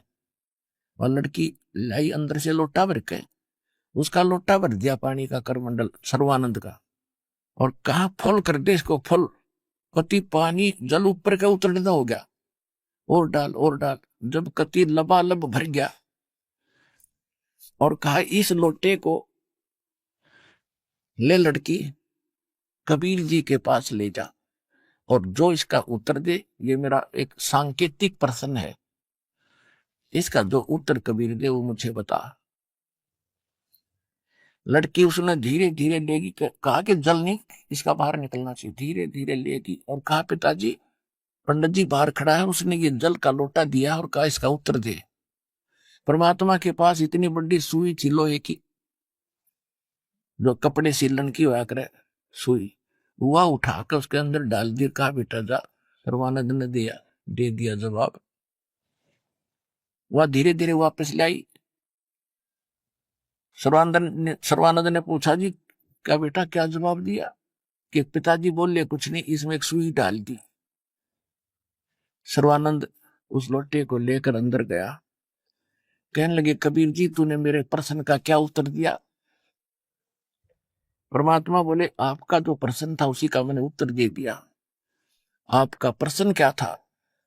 तूने बताया कि मैंने इस भारतवर्ष के सभी विद्वानों को पराजित कर दिया है, और मैं ज्ञान से ऐसी परिपूर्ण हूं, ऐसे परिपूर्ण हूं जैसे ये जल का लोटा लबालब भरा है।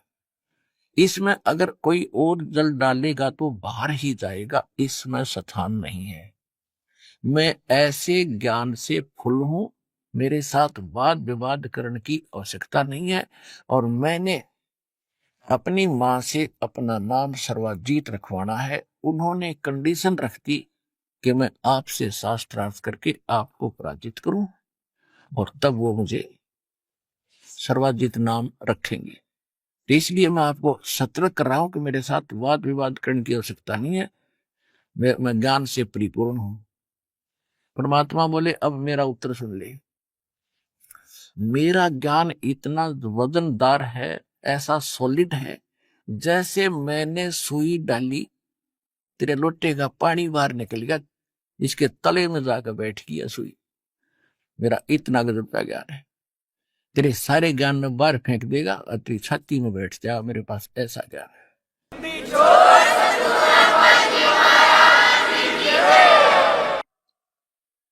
सर्वानंद जी ने कहा कि प्रसन्न करो। अब आगे आसपास के जुलाई नरे इकट्ठे हो गए, क्योंकि जुलाव की कॉलोनी में तो वो गरीब व्यक्ति अशिक्षित आगे। और विशेष एक खास बात होती है कि घर का जोगी जोगड़ा और बाहर का जोगी शद, एक आम बात है। कॉलोनी के लोग कबीर साहब को महत्व नहीं देते थे, और बाहर के उस पंडित ने सोचा करते, यूं सोच रहे थे कि आज कबीर को खूब हरा के जागा, यू बड़ा विद्वान आ रहा है, और कबीर जी को आज देखना इसके छक्के छुटा के जाएगा पंडित जी। इसलिए सारे इकट्ठे हो गए, आसपास के गणे सैकड़ों की संख्या में। परमात्मा ने प्रश्न कहा कि कौन ब्रह्मा का पिता है और कौन विष्णु की माँ, शंकर का दादा कौन है, पंडित जी दे बता। कि मेरे प्रश्न का उत्तर दे, ब्रह्मा विष्णु महेश के माता पिता कौन है, इनका दादा कौन है। अब जैसा लोक वेद इन्होंने जनता में भर रखा था कि ये तो सर्वेश्वर, ये तो अजर अमर है, सर्वेश्वर है, स्वयंभू है, इनका कोई माता पिता नहीं, अजन्मा है। परमात्मा ने कहा कि देवी भागवत के 3रे स्कंद का वो फलाना पृष्ठ उठाकर देख, 123 नंबर, उसमें क्या लिखा है। विष्णु खुद स्वीकार कर रहे हैं, तुम विष्णु के उपासक हो कि तुम शुद्ध स्वरूपा हो, अपनी माता दुर्गा से करे, और ये सारा संसार आप ही से उद्भासित हो रहा है। मैं ब्रह्मा और शंकर आपकी कृपा से विद्वान है, हमारा तो जन्म मृत्यु होता है, हम अविनाशी नहीं है। वो साथ ले रहा था, तो ये तो कहते हैं वही परमात्मा वाली बात है कि मोती मुक्ता दर्शत नाही, ये जगह सब अंदरे, दिखत के तन्नन तस्मीन के फिरा मोतिया बंदरे। सारे शास्त्र गोट रखे, सब रेफरेंस नोट कर रखे, और उसमें उसका अर्थ क्या है ये इनका अकल नहीं। उन्हें खोल कर देखा, पढ़ा, जो का तो पानो देख, चल गया नहीं झूठ बोलता है। क्यों? संस्कृत में लिखे हुए सारे अशिक्षित बैठे। परमात्मा बोले और सुन ले, शिव पुराण के अंदर, रुद्र संहिता के अंदर इस काल रूपी यानी सदाशिव और दुर्गा से विष्णु की उत्पत्ति हुई, पढ़ कर देख ले। उन्होंने वो भी निकाला, वो न्यू का न्यू। इवन सदग्रंथों ने कैसे बदल देंगे ये, आज तक न्यू के न्यू। लेकिन उनका दाव ये लग रहा था कि कबीर अनएजुकेटेड और वो अक्षर ज्ञान रखे थे, इसलिए विद्वान और सर्व ज्ञान संपन्न प्रसिद्ध रहे। और उन 2 विद्वानों का फैसला कौन करा करते? वो अशिक्षित कैसे करते थे? जिसने घनी संस्कृत बोल दी, डटा नहीं डटा, उसकी ताली पीट देते, वाह वाह वाह, वो जीत जाता और दूसरा हार गया। अब जब उसने सर्वानंद ने देख लिया कि बात तो सारी बिगड़ी पड़ी है, ये जो कह रहे सारी साची, पर दाव उसका न्यू लग गया कि इन्हें क्या पता किसी ने इसमें क्या लिखा है। तो उसने संस्कृत बोलना शुरू कर दिया, कोई वेद मंत्र घोट रहा था। आध घंटे तक संस्कृत में बोलता रहा, डटा नहीं डटा। अब परमात्मा पूछे थे ब्रह्मा विष्णु महेश के माता पिता कौन है? पढ़ कर सुना लग रहा है ये दुर्वेद से। एक किसान का लड़का 6ठी 7वीं कक्षा में पढ़ा करता, वो अंग्रेजी सीख रहा था। तो अंग्रेजी में उसने 1-2 सिक लीव याद कर रखी थी, जैसे छुट्टी के लिए प्रार्थना पत्र, सिक लीव बोलते हैं उसको, और 1-2 ऐसे याद कर रखा था, 2 प्रस्ताव अंग्रेजी में। तो उसका पिता बड़ा खुश होता था जब उसका पुत्र अंग्रेजी में कोई अपने प्रस्ताव वगैरह याद करता था, बोलता था। वाह बेटा, अंग्रेजी जानेगा मेरा बेटा। एक दिन वो संडे के दिन बैलगाड़ी लेकर अपने खेतों में जा रहा था, साथ में पिता भी था, पुत्र भी था। सामने से एक अंग्रेज आ गया, वो रास्ता भूल गया था, मोटर गाड़ी में, कार में था। उसने इशारा किया तो गाड़ी रोक दी, उनने बैलगाड़ी रोक दी। वो अंग्रेजी में बोला, वो अंग्रेज कि मुझे फलाने फलाने उसमें जाना है, उस विलेज का मुझे रास्ता बताइए, मार्ग बताइए, ये बताना। अब उसका पिता बोला, किसान बोला बेटे तक, बेटा यू के बकवाद कर है कि क्या क्या यही अंग्रेजी जानता? मेरा बेटा भी तो जानता है, सुना दे इसने अंग्रेजी बोल के कि हम भी जानते हैं अंग्रेजी। अब उस लड़के ने सिक लीव सुना दी to the headmaster for I am ill today, I can not come to school, please grant me one day leave your faithful फलाना फलाना। उसने अंग्रेज ने सोची, देख पूछ रहा हूं मार्ग गांव में जान का, अरे सुना रहा छुट्टी की प्रार्थना पत्र, माथे माथ मारा, अपनी कार लेकर चल पड़ा। उसके पिता ने अपने पुत्र की कमर थपथपाई, हुआ बेटा कमाल कर दिया, तने अंग्रेज हरा दिया अंग्रेजी में। उसका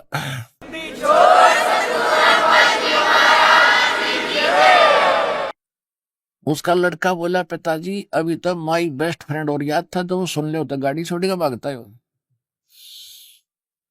ये तो सिक लीव तो डर गया, 4 अक्षर 4 लाइन थी, तो अगर वो सुना देता ना माई बेस्ट फ्रेंड तो गाड़ी छोड़ के भाग जाता। तो कहने का भाव यह कि ये नकली प्रश्न कुछ और उत्तर कुछ, नाम ले वेद और गीता कर मंत्र नाम जाप देते, हरे ओम हरे कृष्ण राधे श्याम सीताराम कृष्ण कृष्ण हरे हरे ओम नमः शिवाय। ये वेद और गीता में है कई मंत्र? वेद और गीता 2 ही शास्त्र हैं जो भक्ति और साधना की, बाकी ये पुराण है, ये तो महापुरुष ऋषियों के अपने अनुभव है। ये अगर वेदों से नहीं मिलते हैं तो यूजलेस है, हमें कति नहीं, भक्ति के लिए नहीं चाहिए, साधना के लिए नहीं, ज्ञान ग्रहण करने के लिए सहयोगी अवश्य है। तो कहने का भाई भाव ये है कि सर्वानंद ने वह सिक लीव सुना दी, संस्कृत बोलेगा बोलेगा, डटा नहीं डटा, तो तब उस समय सारे दुल्हाओं ने हाथ ताली पीट दी, वाह सर्वानंद जीत गया सर्वानंद। कबीर साहब बोले, भाई ठीक है आप जीत गए, मैं हार गया, बोल क्या चाहता है तू? कैसे नहीं, मेरी माता ने कहा कि लिखवा के लाना उससे, अब लिख ले भाई, मैं तो शिक्षित हूं, अंगूठा ला दूंगा। सर्वानंद ने जी ने लिख लिया कि शास्त्रार्थ में सर्वानंद विजयी हुए और कबीर साहब पराजित हुए, हार गए, और कबीर साहब का अंगूठा लगा लिया। आके आ गया अपना तुरंत। उसकी मां ने कहा कि बेटा हो गया तेरा काम? कहा हो गया माता जी। पढ़ को लिखवा के लाया तू? हाँ लिखवा के लाया कि सुना पढ़ के। उसने पढ़ के सुनाने लगा, उसमें लिखा पाया कि शास्त्रार्थ में सर्वानंद हार गया, कबीर साहब जीत गया।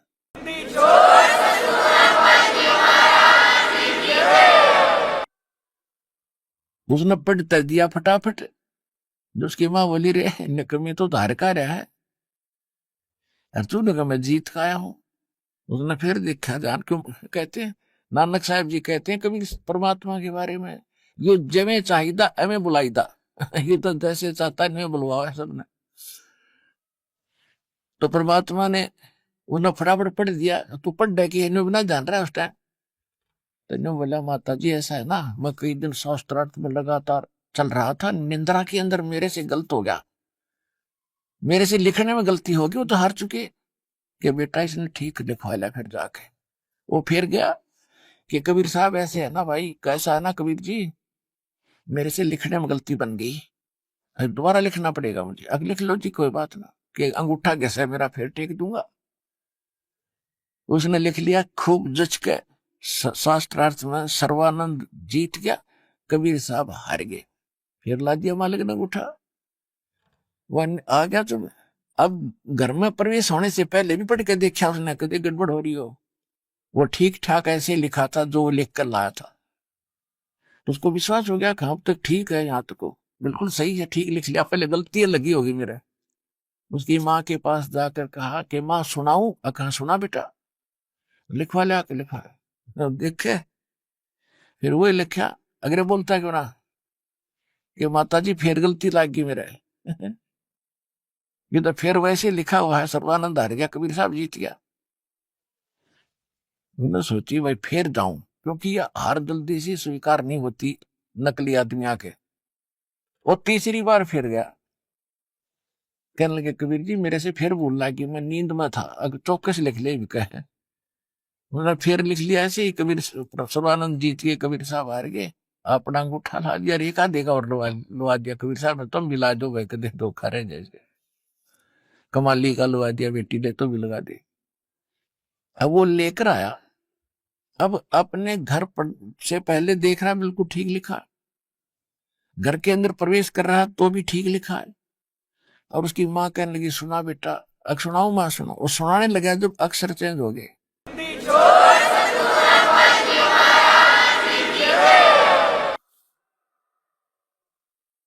अक्षर चेंज हो गए और बैठ गया नू का नू भाई कति। उसकी माँ बोली रे बोलता क्यों ना, तेरी बोलती क्यों बंद होगी अब, विद्वान बोल। न्यू बोला माँ पता नहीं क्या चक्कर है, लिख कर लाता हूँ ठीक, यहाँ कर पता नहीं कैसे हो जाता है। न्यू बोली बेटा ये अक्षर ये नहीं बदले उसने, सच्ची बता तू हार का है, अखा हार का है हुआ कति कति हार का है हूँ माँ।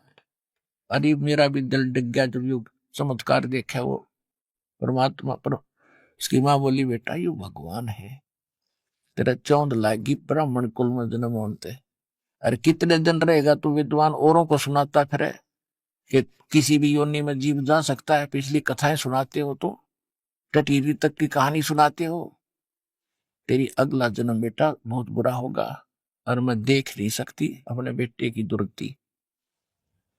और जाकर बेटा नाम ले ले, आत्मा ठंडी करना चाहता है तो। कहने लगा मां जाऊं कैसे, शर्म आवे मेरे को, तू साथ चल मेरे। अखा बेटा चल चलूंगी। जब जाकर उसका रोग कटवा के लाई पंडित जी का कि नाम लो मेरे बेटे ने महाराज, कल्याण करो तेरे पुत्र का। अब सर्वानंद ने नाम लिया। अब सर्वानंद की ठंडी काया होगी, आग में जले था, विद्वान पाक रहा था, सर्वाजीत को आया था। फिर उसको इतना शांति हुई, वो मंत्र दिए, प्रथम मंत्र के यहां से शुरू कर 5 नाम देते थे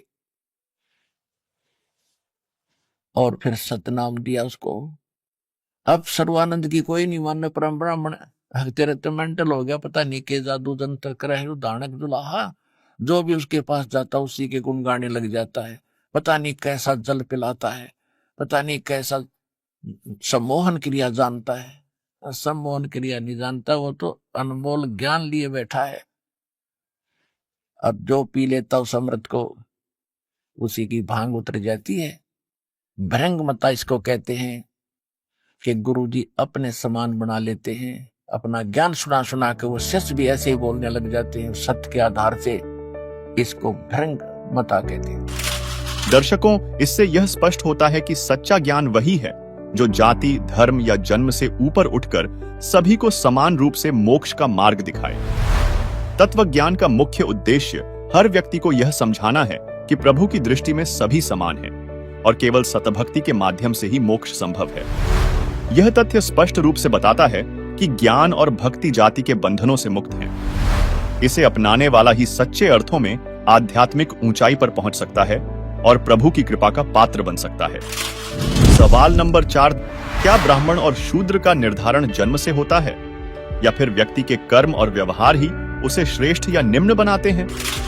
दरअसल व्यक्ति अपनी जाति से नहीं बल्कि अपने कर्म, गुण और संस्कारों से श्रेष्ठ बनता है और अपने कुकर्मों से निम्न बनता है। इसी विषय में संत गरीबदास जी महाराज कहते हैं, ऊंच नीच इस विधि है लोई, कर्म कुकर्म कहावै दोई। परमात्मा ने 600 वर्ष पहले आकर के ये ज्ञान दिया था, जो इन केवल संस्कृत के ज्ञाताओं ने ये कह करके फेल कर दिया था कि कबीर क्या जाने ये दुल्हा है, दानक है, संस्कृत इसको किसी ने पढ़ाया नहीं। ब्राह्मणों के पास फिरा, उनको मना कर दिया शूद्र होने के नाते, तो वो सदग्रंथों को ना समझकर ऊट पटांग बोलने लग गया। इन ब्राह्मणों ने काट दी टाट हमारी, सारी बकवाद गढ़ रखी, सदग्रंथों के विपरीत ज्ञान सुना दिया। ये शंकराचार्य जितने भी सरस्वती और ये जितने भी आश्रम अपना ये कहते हैं सन्यासी, गिरिपुरी, ये सभी ब्राह्मण वर्ग से ही थे। और पुण्यात्मा ब्राह्मण कोई जाति नहीं है। सूक्ष्म वेद में कहा है, पंडित सोई जो पिंड की जाने, ब्राह्मण सोई जो ब्रह्म पछाने। ब्राह्मण वो होता है जो भगवान को पहचान ले। और दूसरी भाषा में हमारे यहाँ जो परंपरागत उस व्यवस्था में पंडित मानते हैं विद्वान पुरुष को, जिसने काशी विद्यापीठ में जो है ना से शिक्षा ग्रहण कर ली, वो पंडित बन गया किसी एक विषय का। मेरे पूज्य गुरुदेव जी इस परंपरागत ब्राह्मण वर्ण में जन्मे थे, लेकिन वो कभी अपने आप को पंडित नहीं कहते थे। मेरे दादा गुरुजी जाट कुल में जन्मे थे, गांव छावला, दिल्ली के अंदर नजफगढ़ के पास गांव छावला है, जाट जाति में जन्मे थे। 16 वर्ष की आयु में घर त्याग कर एक संत कबीरपंथी यानी गरीबदासी संत की प्रेरणा पाकर के घर त्याग कर चले गए थे, खेतों से ही भाग गए थे।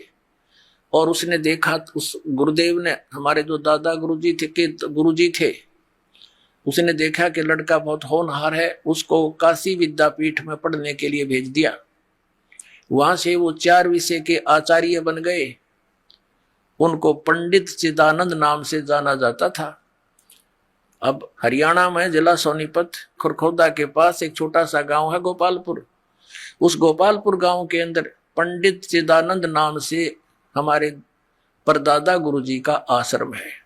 अब दास ये समझाना चाहता है कदे कोई ब्राह्मण चंगर जा कि ये तो सारे ब्राह्मणों ने ऐसा कह रहा ना, उन ब्राह्मणों को नहीं, वो हमारे पूज्य गुरुदेव जी ब्राह्मण थे, लेकिन वो पंडित नहीं कहते थे अपने आप को। वो कहते थे नहीं, हम तो संत हैं, हमें मार्ग समझ में आ गया है।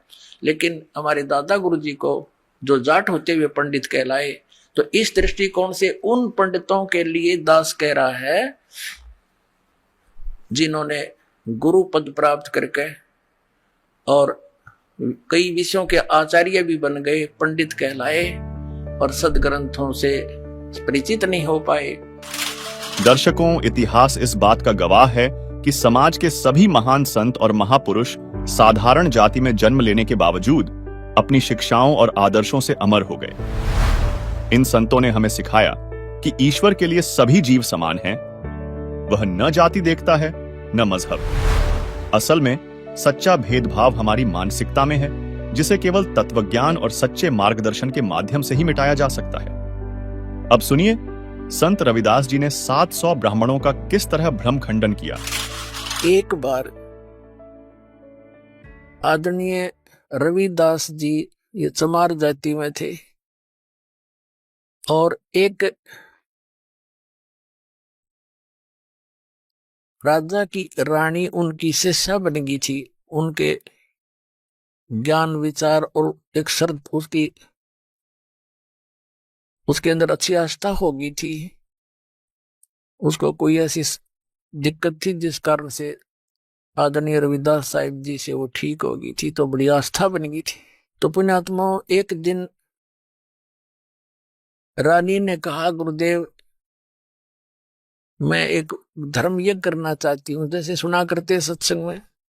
रविदास जी ने कहा, कर लो बेटा। लेकिन रानी को पता था गुरु बिन माला फेरते, गुरु बिन देते दान। तो रानी ने 700 ब्राह्मणों को न्योता दे दिया राजा से कह के। 700 पंडित आगे वहां पर,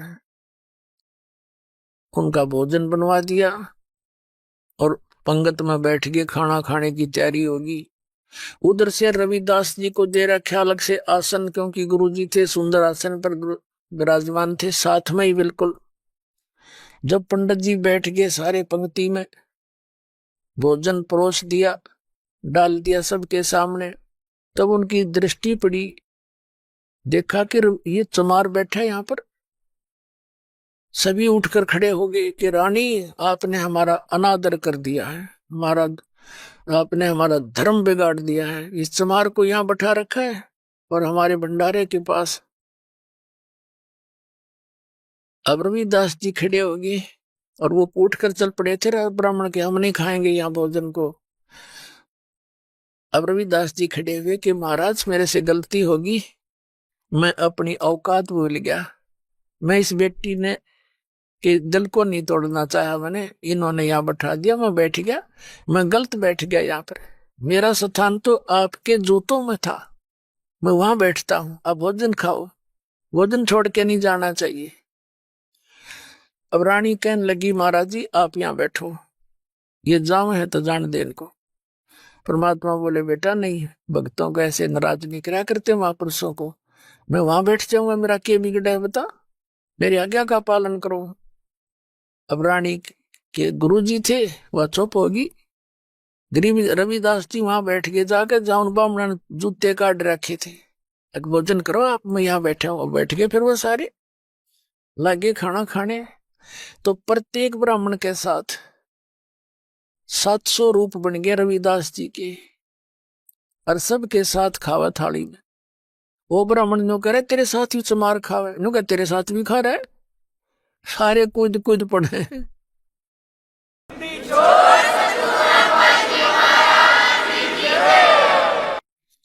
रविदास जी कहने लगे महाराज मैं तो यहाँ बैठा हूँ, यहाँ भी नहीं अच्छा लगता तो चला जाता हूँ।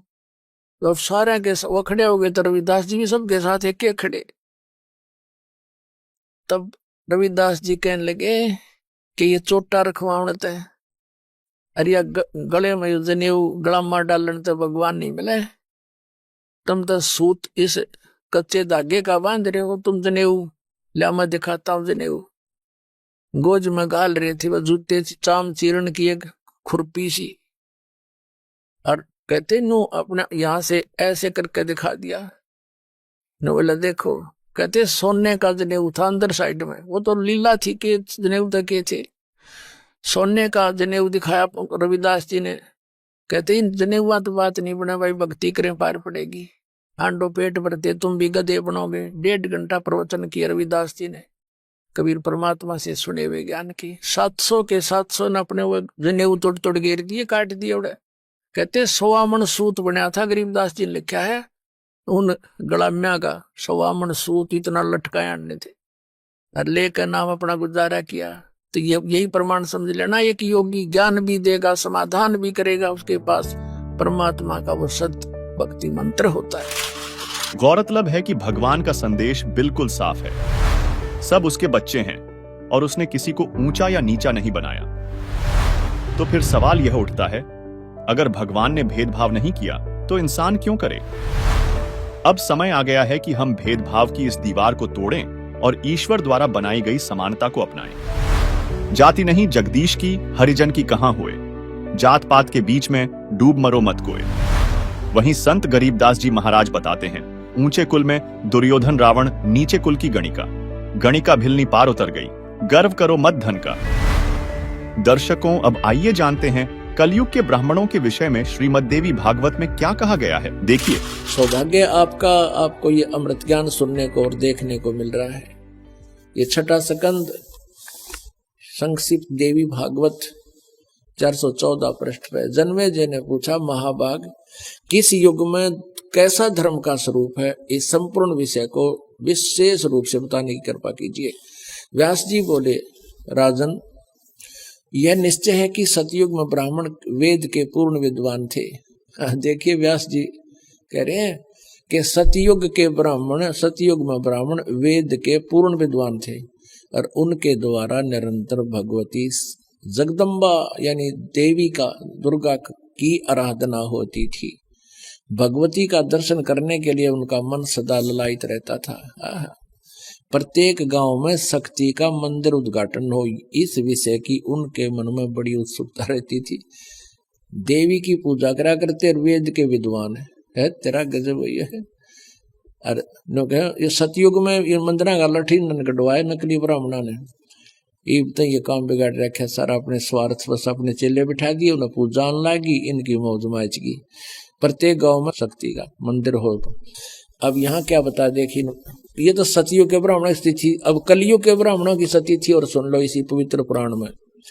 धर्म की यही सती थी, त्रेता में भी रही परंतु कुछ ह्रास हो गया था। सतयुग की जो सती थी वह द्वापर में विशेष रूप से कम हो गई थी। राजन उन प्राचीन युगों में यानी सतयुग, त्रेता, द्वापर में जो राक्षस समझे जाते थे वे कली में ब्राह्मण माने जाते हैं कलयुग में, क्योंकि अब के ब्राह्मण प्राय पाखंड करने में तत्पर रहते हैं, दूसरों को ठगना, झूठ बोलना और वैदिक धर्म कर्म से अलग रहना कलयुगी ब्राह्मणों का स्वाभाविक गुण बन गया है।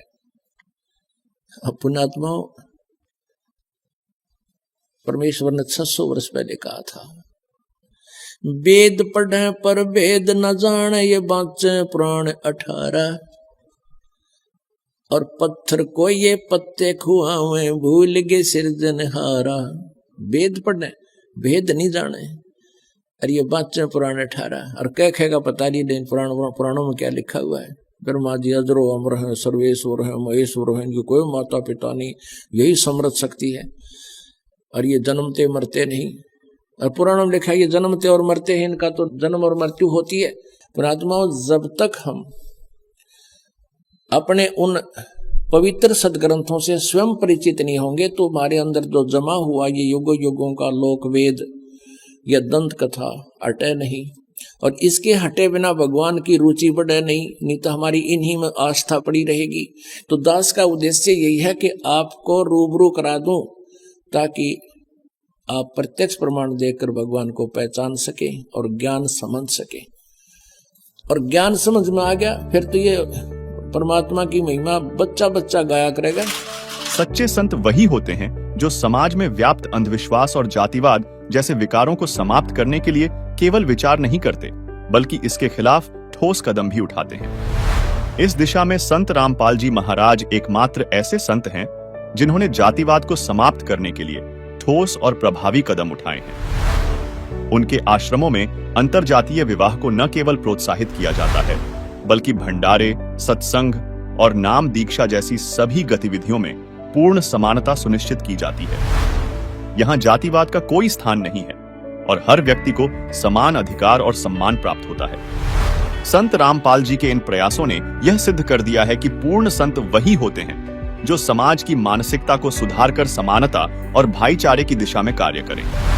उनका उद्देश्य एक ऐसा समाज स्थापित करना है जहां हर व्यक्ति को समान अधिकार और सम्मान प्राप्त हो और जाति, धर्म या किसी अन्य भेदभाव के लिए कोई जगह न हो। संत रामपाल जी महाराज का मानना है, जीव हमारी जाति है, मानव धर्म हमारा। हिंदू मुस्लिम सिख ईसाई धर्म नहीं कोई न्यारा। दर्शकों, सत्य यही है कि जाति, कुल, धन और संपत्ति का अभिमान छोड़कर नम्रता और समर्पण भाव के साथ प्रभु की भक्ति करने से ही परमात्मा की कृपा प्राप्त होती है। यही एकमात्र मार्ग है जो आत्मा को मोक्ष और सच्चे सुख की ओर ले जाता है। अहंकार का त्याग और समर्पण ही वह कुंजी है जिससे प्रभु के द्वार खुलते हैं। क्योंकि परमात्मा से प्राप्त ज्ञान के आधार पर संत गरीबदास जी ने कहा है, गरीब कोटि यज्ञ अश्वमेध से नहीं होए दीदार, आधीनी और सतभक्ति से निश्चय उतरे पार। आइए अब हम उन श्रद्धालुओं के अनुभव जानते हैं जो जगत गुरु तत्वदर्शी संत रामपाल जी महाराज जी से दीक्षा प्राप्त कर चुके हैं तथा उनके द्वारा बताए गए भक्ति मार्ग पर चल रहे हैं। दर्शकों, मनुष्य के जीवन में दुख और कष्टों का आना तो स्वाभाविक है, परंतु वह पूर्ण परमात्मा इन सभी परिस्थितियों के बीच मध्यस्थता की भूमिका निभाकर अपनी आत्मा को हर विकट परिस्थिति से निकाल देते हैं। इसी प्रकार दुखों के कहर से जूझ रही थी रजनी जी, जो पटियाला पंजाब की रहने वाली है। दर्शकों, आपको बता दें कि रजनी जी ने डेरा सच्चा सौदा पंथ के द्वारा बताई गई भक्ति भी की, जिसे करते करते इनका जीवन पूरी तरीके से दुखों से घिर गया। लेकिन आज संत रामपाल जी महाराज से नाम दीक्षा लेने के बाद रजनी जी का कहना है कि वह पूर्ण रूप से सुखी है। आखिर रजनी जी ऐसा क्यों कह रही है? सुनते हैं रजनी जी की कहानी उन्हीं की जुबानी। बहन जी नमस्कार। नमस्कार सर। क्या नाम है जी आपका? मेरा नाम रजनी है जी। कहाँ से आए जी? डकाला पिंड है जी, पटियाला जिला है जी, पंजाब स्टेट है जी। संत रामपाल जी महाराज से नाम दीक्षा कब लिया आपने? सर मैंने 2014 में 5वें महीने में 12 तारीख को ली थी जी। संत रामपाल जी महाराज से नाम दीक्षा लेने से पहले आप क्या भक्ति साधना करते थे? सर उनसे पहले हमने बहुत सारी साधनाएं की जो हिंदू धर्म में करते थे। वैसे तो हिंदू धर्म से अलावा भी बहुत सारी भक्ति की है और गुरुओं के पास भी गए हैं बहुत सारे। मतलब जैसे कि हनुमान का मंदिर था हमारा घर का, उसमें हमें हर मंगलवार को जो रोट वगैरह जोत जो भी उनका करते हैं सब करते थे। कहते हैं अजर अमर है, ये वो है, वो तो अब पता चल रहा है कि अजर है अमर है, कौन है सही भगवान। पर हम कोई देवी देवता नहीं छोड़ते थे, कोई व्रत नहीं छोड़ते थे। हम सोमवार का, शुक्रवार का, माता का सब करते थे। मतलब हमें कोई लाभ नहीं मिला जी। इसके अलावा क्या भक्ति साधना करते थे? उसके अलावा जो मतलब हमने शादी से पहले मैंने संत धन धन सतगुरु जो सिरसा वाले हैं उनसे नाम लिया था, और उनका नाम इतना जपा कि परमात्मा पता नहीं, हमें यही परमात्मा, हम उनको मानते थे कि हमारे दुख दूर कर दे। जब भी हमें दुखी होना, कोई दुख तकलीफ होनी तो हमें उनका जाप करते थे। हम इतने दुखी थे कि हम बता भी नहीं सकते। बस भगवान को कहते थे कि हे भगवान, अगर तुम धरती पे है तो हमें उठा ले, बस हम इससे ऊपर हमें नहीं सह सकते, इतने दुखी हो गए थे। पर वहाँ से हमें कोई लाभ नहीं हुआ हैगा। डेरा सिरसा से आप जुड़े रहे। डेरा सिरसा के गुरमीत राम रहीम सिंह जी से आपने नाम दीक्षा ले रखी थी। कितने साल तक भक्ति की? डेरा सच्चा सौदा से हमने करीब 8-10 साल भक्ति की होगी। वो मतलब बचपन से ही लगे थे हम, जो 8वीं 10वीं क्लास तक मैंने इतना बहुत ज़्यादा नाम रटा उनका, बहुत ज़्यादा नाम रटा, पर कुछ भी फर्क नहीं पड़ा, कुछ भी नहीं। देखिए, पहले आप भक्ति साधना कर ही रहे थे, तो संत रामपाल जी महाराज जी से नाम दीक्षा लेने का क्या कारण था? सर, जब हम इतने दुखी थे, जब हमें इनका ज्ञान हुआ, मेरे माता पिता ने नाम लिया था पहले इनका, और जो मेरे माता पिता थे वो मेरे मतलब मामा जी के बेटों ने नाम लिया, तो उन्होंने दुआया नाम। तो मेरे माता पिता के जब हम जाते थे तो वहाँ पे मैं समझाया जाता था, मेरे हस्बैंड थे उनको समझाया जाता था, और मेरे हस्बैंड भी मजाक करते थे। मैं भी पहले शुरू में यही कहती थी कि क्या है ये, ऐसे ऐसे समझाता है, उंगली रख के समझाता है, जैसे पहली के बच्चे के क्लास हो भी ऐसे समझाता है, ये संत है, इसे ऐसी भाषा बोल। लेकिन अब हमें पता चला है कि परमात्मा संत रामपाल जी महाराज कितनी मेहनत से हमें बच्चों को हमारे लिए एक एक लफ्ज समझा रहे हैं खोल के। हम पढ़े लिखे हैं किस लिए हैं कि हमें अपने शास्त्रों को समझें, हम असली हिंदू मुसलमान बने। और हम असली हिंदू मुसलमान तो बने बैठे हैं, लेकिन हम अपने शास्त्रों का बिल्कुल भी ज्ञान नहीं है, हमें पता ही नहीं है। और जो हमें बताया गया हमें तो वही पता है, जो हमारे गुरु नकली थे, मतलब नकली ही थे वो, तो जो ज्ञान ही सही नहीं था। अब हम पढ़े लिखे हैं तो हम उनका अर्थ अपने आप जान लेते हैं भी क्या बता रहे हैं।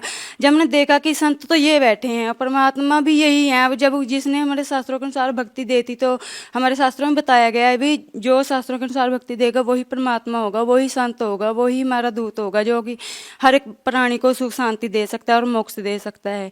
अब हमें संत रामपाल जी की शरण में आने से सब दुनिया, सब शास्त्रों का, हिंदू मुस्लिम सिख ईसाई सभी धर्मों का उन्होंने ज्ञान करा दिया। आपने सुख की बात की। आपकी ज़िंदगी में जब आप पहले साधना करते थे तो आपकी ज़िंदगी में बहुत सारे दुख थे, जैसे कि आपने बताया। संत रामपाल जी महाराज जी से नाम दीक्षा लेने के बाद क्या आपके वो दुख दूर हुए? क्या क्या लाभ हुए हैं आपको संत रामपाल जी महाराज जी से नाम दीक्षा लेने के बाद? सर, संत रामपाल जी की शरण में आने से पहले तो हम इतने ज़्यादा दुखी थे कि हम बैठ के रोया करते थे कि परमात्मा, अगर आप कहीं है भी हैं तो क्यों नहीं हमारे दुख सुनते, क्यों नहीं हमारे मतलब इतनी भक्ति हम करते हैं तो सबको मानते हैं, क्यों नहीं हमारी ये कुछ मदद करते। परमात्मा तुम है तो कहाँ हो, हम यही करते थे। हमें कोई लाभ नहीं था कहीं से भी। पर परमात्मा मंदिर छोड़ के शरण में आने के बाद मेरे हस्बैंड की बीमारी टूटी, मेरी बीमारी टूटी, मेरे बच्चों को मतलब इतने पल पल पे बचाते हैं। देखो जी, मेरी सास की बीमारी टूटी, मेरे खाज की बीमारी थी उनके पैरों को, उन्होंने देख लो दुनिया देश में दवाई खा ली थी। जिस दिन मेरे हस्बैंड भी नाम लेके आए थे ना, उस दिन भी वो रास्ते में मिली और वो कहती है मैं यहाँ पे नहाने आई हूँ कि मेरी पैरों की बीमारी टूट जाए। देखो हूँ, जब मैं वो नाम लेके 1 महीने के बाद में जब हम सत्संग लगाते थे घर आके, वो सुनती थी, वो भी नाम ले आई और नाम लेने के तुरंत बाद उसकी बीमारी कट गई। ठीक है, और मैंने कोई दवाई नहीं खाई, नाम लेने के बाद तुरंत मेरी बीमारी कट गई। उसके बाद अब जब मेरे बच्चों को देखो तो पल पल पे साथ दे रहे हैं परमात्मा, ऐसे बचा रहे हैं जैसे हाथ करके ऐसे ना कोई नुकसान होता है ऐसे कर देते हैं कि इधर बचेगा बेटा तू। मशीन पे गिरने वाला था, परसों की बात है, अभी मेरे बेटे के साथ चमत्कार इतना बड़ा हुआ है। वो परछत्ती होती है जो सामान रखने के लिए बनाते हैं स्टोर में वगैरह, वहाँ पे चढ़ा हुआ था तो वो नीचे उतरने लगा, उसको पता नहीं लगा कि आगे मशीन पड़ी है उसके नीचे। मेरी कॉपीज बनाने की मशीन है, मैंने परमात्मा की दया से कुछ कारोबार थोड़ा जा करती हूँ, तो उसके ऊपर ऐसे ही दोनों पैर मतलब ऐसे धरने लगे ना, जब दूसरा पैर भी उठा लेता, उन्हें कहता मैं ऐसे ही पता नहीं कैसे रुक गया मैं वहाँ पे। मम्मी मेरे को पता नहीं चला इधर से मुझे इधर किसने किया, वो इधर से जो मतलब दूसरी साइड मेरी पेटी खड़ी थी दूसरी साइड, उसके ऊपर पता नहीं कैसे कहता मैं वहाँ पे एक लग बैठ गया जाके, पता ही नहीं चला कि किसने मेरे को बचाया है। मैंने कहा बेटा परमात्मा ही है बचाने वाले, अगर हम उसकी शरण में ना होते पता नहीं कहाँ जाते। जब भी मेरे बेटे ने आके दंडवत प्रणाम किया और परमात्मा कितना शुक्र किया, परमात्मा आज आपने बचाया है, मैं आपकी शरण में रहूँगा, परमात्मा मुझे आपकी शरण में रखना। मेरा बेटा थोड़ा सा मतलब मानता नहीं था ना, उनके साथ बहुत ज़्यादा परमात्मा ने इतना पल पल पे साथ देते हैं कि ये मान जाए, जाए, ये मान जाए। अब वो अपने आप कह देते हैं कि परमात्मा मुझे अपनी शरण में रखना।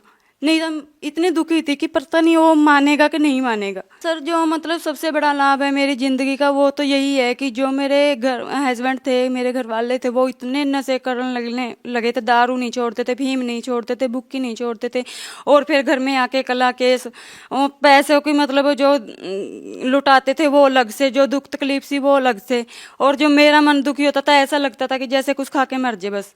इतना मन दुखी था कि एक औरत की तकलीफ को और कोई नहीं समझ सकता, एक औरत ही समझ सकती है, परमात्मा बंदी छोड़ ही समझ सकते हैं, उनके अलावा कोई समझ ही नहीं सकता। और उन्होंने समझा है और मेरे दुख दूर किए हैं। नहीं तो अगर मैं उसकी शरण में ना होती, पता नहीं आज मेरे शरीर कहाँ रुलता, कहाँ मेरे हाथ रुले होते अब तक। क्या आपके पति आज भी नशा करते हैं? नहीं हो, अब तो वो अपनी जो बाइक की चाबी भी है, अगर कोई कहता है कि मुझे ठेके पे या कहीं पे जाना है, मुझे मोटरसाइकिल दे दो कोई नशा वाली जगह पे, वो भी मना कर देते हैं कि नहीं मैं चाबी नहीं दूंगा, और जहाँ मर्जी भाग जाओ, जिस मर्जी चीज़ को मेरे पास से मांग लो, भगवान की दया से मेरे परमात्मा ने सब कुछ दे रखा है, मेरे घर में कैसी चीज़ की कमी नहीं छोड़ी है, पर मैं वहाँ पर जाने के लिए आपको बाइक नहीं दूंगा, आपको गाड़ी की चाबी नहीं दूंगा, इतना भी नहीं कर सकते हैं। देख लो। संत रामपाल जी महाराज जी से नाम दीक्षा लेने के बाद आपको और क्या लाभ हुए हैं? संत रामपाल जी की महाराज की शरण में जाने के बाद मेरे घर में सुख शांति हुई है, और मेरे घर में सबसे बड़ा लाभ यही हुआ कि मैं ना अपने घर में भी परायो जैसी थी। जैसे मैं किसी चीज़ को छूती थी तो मेरे घर वाले कहते थे नहीं ये केड़ा तुम्हारे बाप ने दी है, तुम्हारी माँ ने दी है, मेरी है, हमारी चीज़ को हाथ नहीं लगाना। और अब देखो परमात्मा ने मेरा वो घर बना दिया पहले जहाँ मैं रहती थी, और उसके बाद परमात्मा ने अब मेरे को इतना बड़ा घर दिला दिया, पता नहीं वो कैसे किस तरह है। मेरे हस्बैंड के दिल में आया कि मैं जगह लूँ वो लूँ, इतनी बढ़िया परमात्मा ने मतलब वो घर भी बना दिया, अब कोई कहने वाला भी नहीं है हमें। उसके बाद परमात्मा ने गाड़ी दिला दी, सब कुछ दिला दिया, कोई पैसे की दिक्कत नहीं आती है। परमात्मा की दया से जितने हम खर्च कर देते हैं उतने दुगने घर में आ जाते हैं। पता नहीं परमात्मा कहाँ से लाभ दे रहे हैं कहाँ से नहीं, हमें कुछ मतलब मन में सोचते हैं और अगले दिन वो सोच पूरी हो जाती है। परमात्मा के बस और कुछ भी करने की जरूरत नहीं है, परमात्मा की सच्ची भक्ति करो, शास्त्र अनुसार भक्ति करो बस। आप भगत समाज को और क्या संदेश देना चाहेंगे? सर हमारे लिए सबसे बड़ी खुशी की बात यही है कि हर रोज मतलब नाम ले रहे हैं, बाहरले मुल्क में भी और हमारे मुल्क में भी देखो कैसे तादाद में लोग भाग भाग के आ रहे हैं, ज्ञान समझ समझ के भागे चले आ रहे हैं। और सबसे बड़ी खुशी की बात तो यही है कि सब लोग हजारों की तादाद में हमारे संत रामपाल जी महाराज जी को समझ रहे हैं, अपने ज्ञान को अपने शास्त्रों को समझ रहे हैं और उनकी शरण में उनके नाम उपदेश ले रहे हैं। जी धन्यवाद। सच्चाई।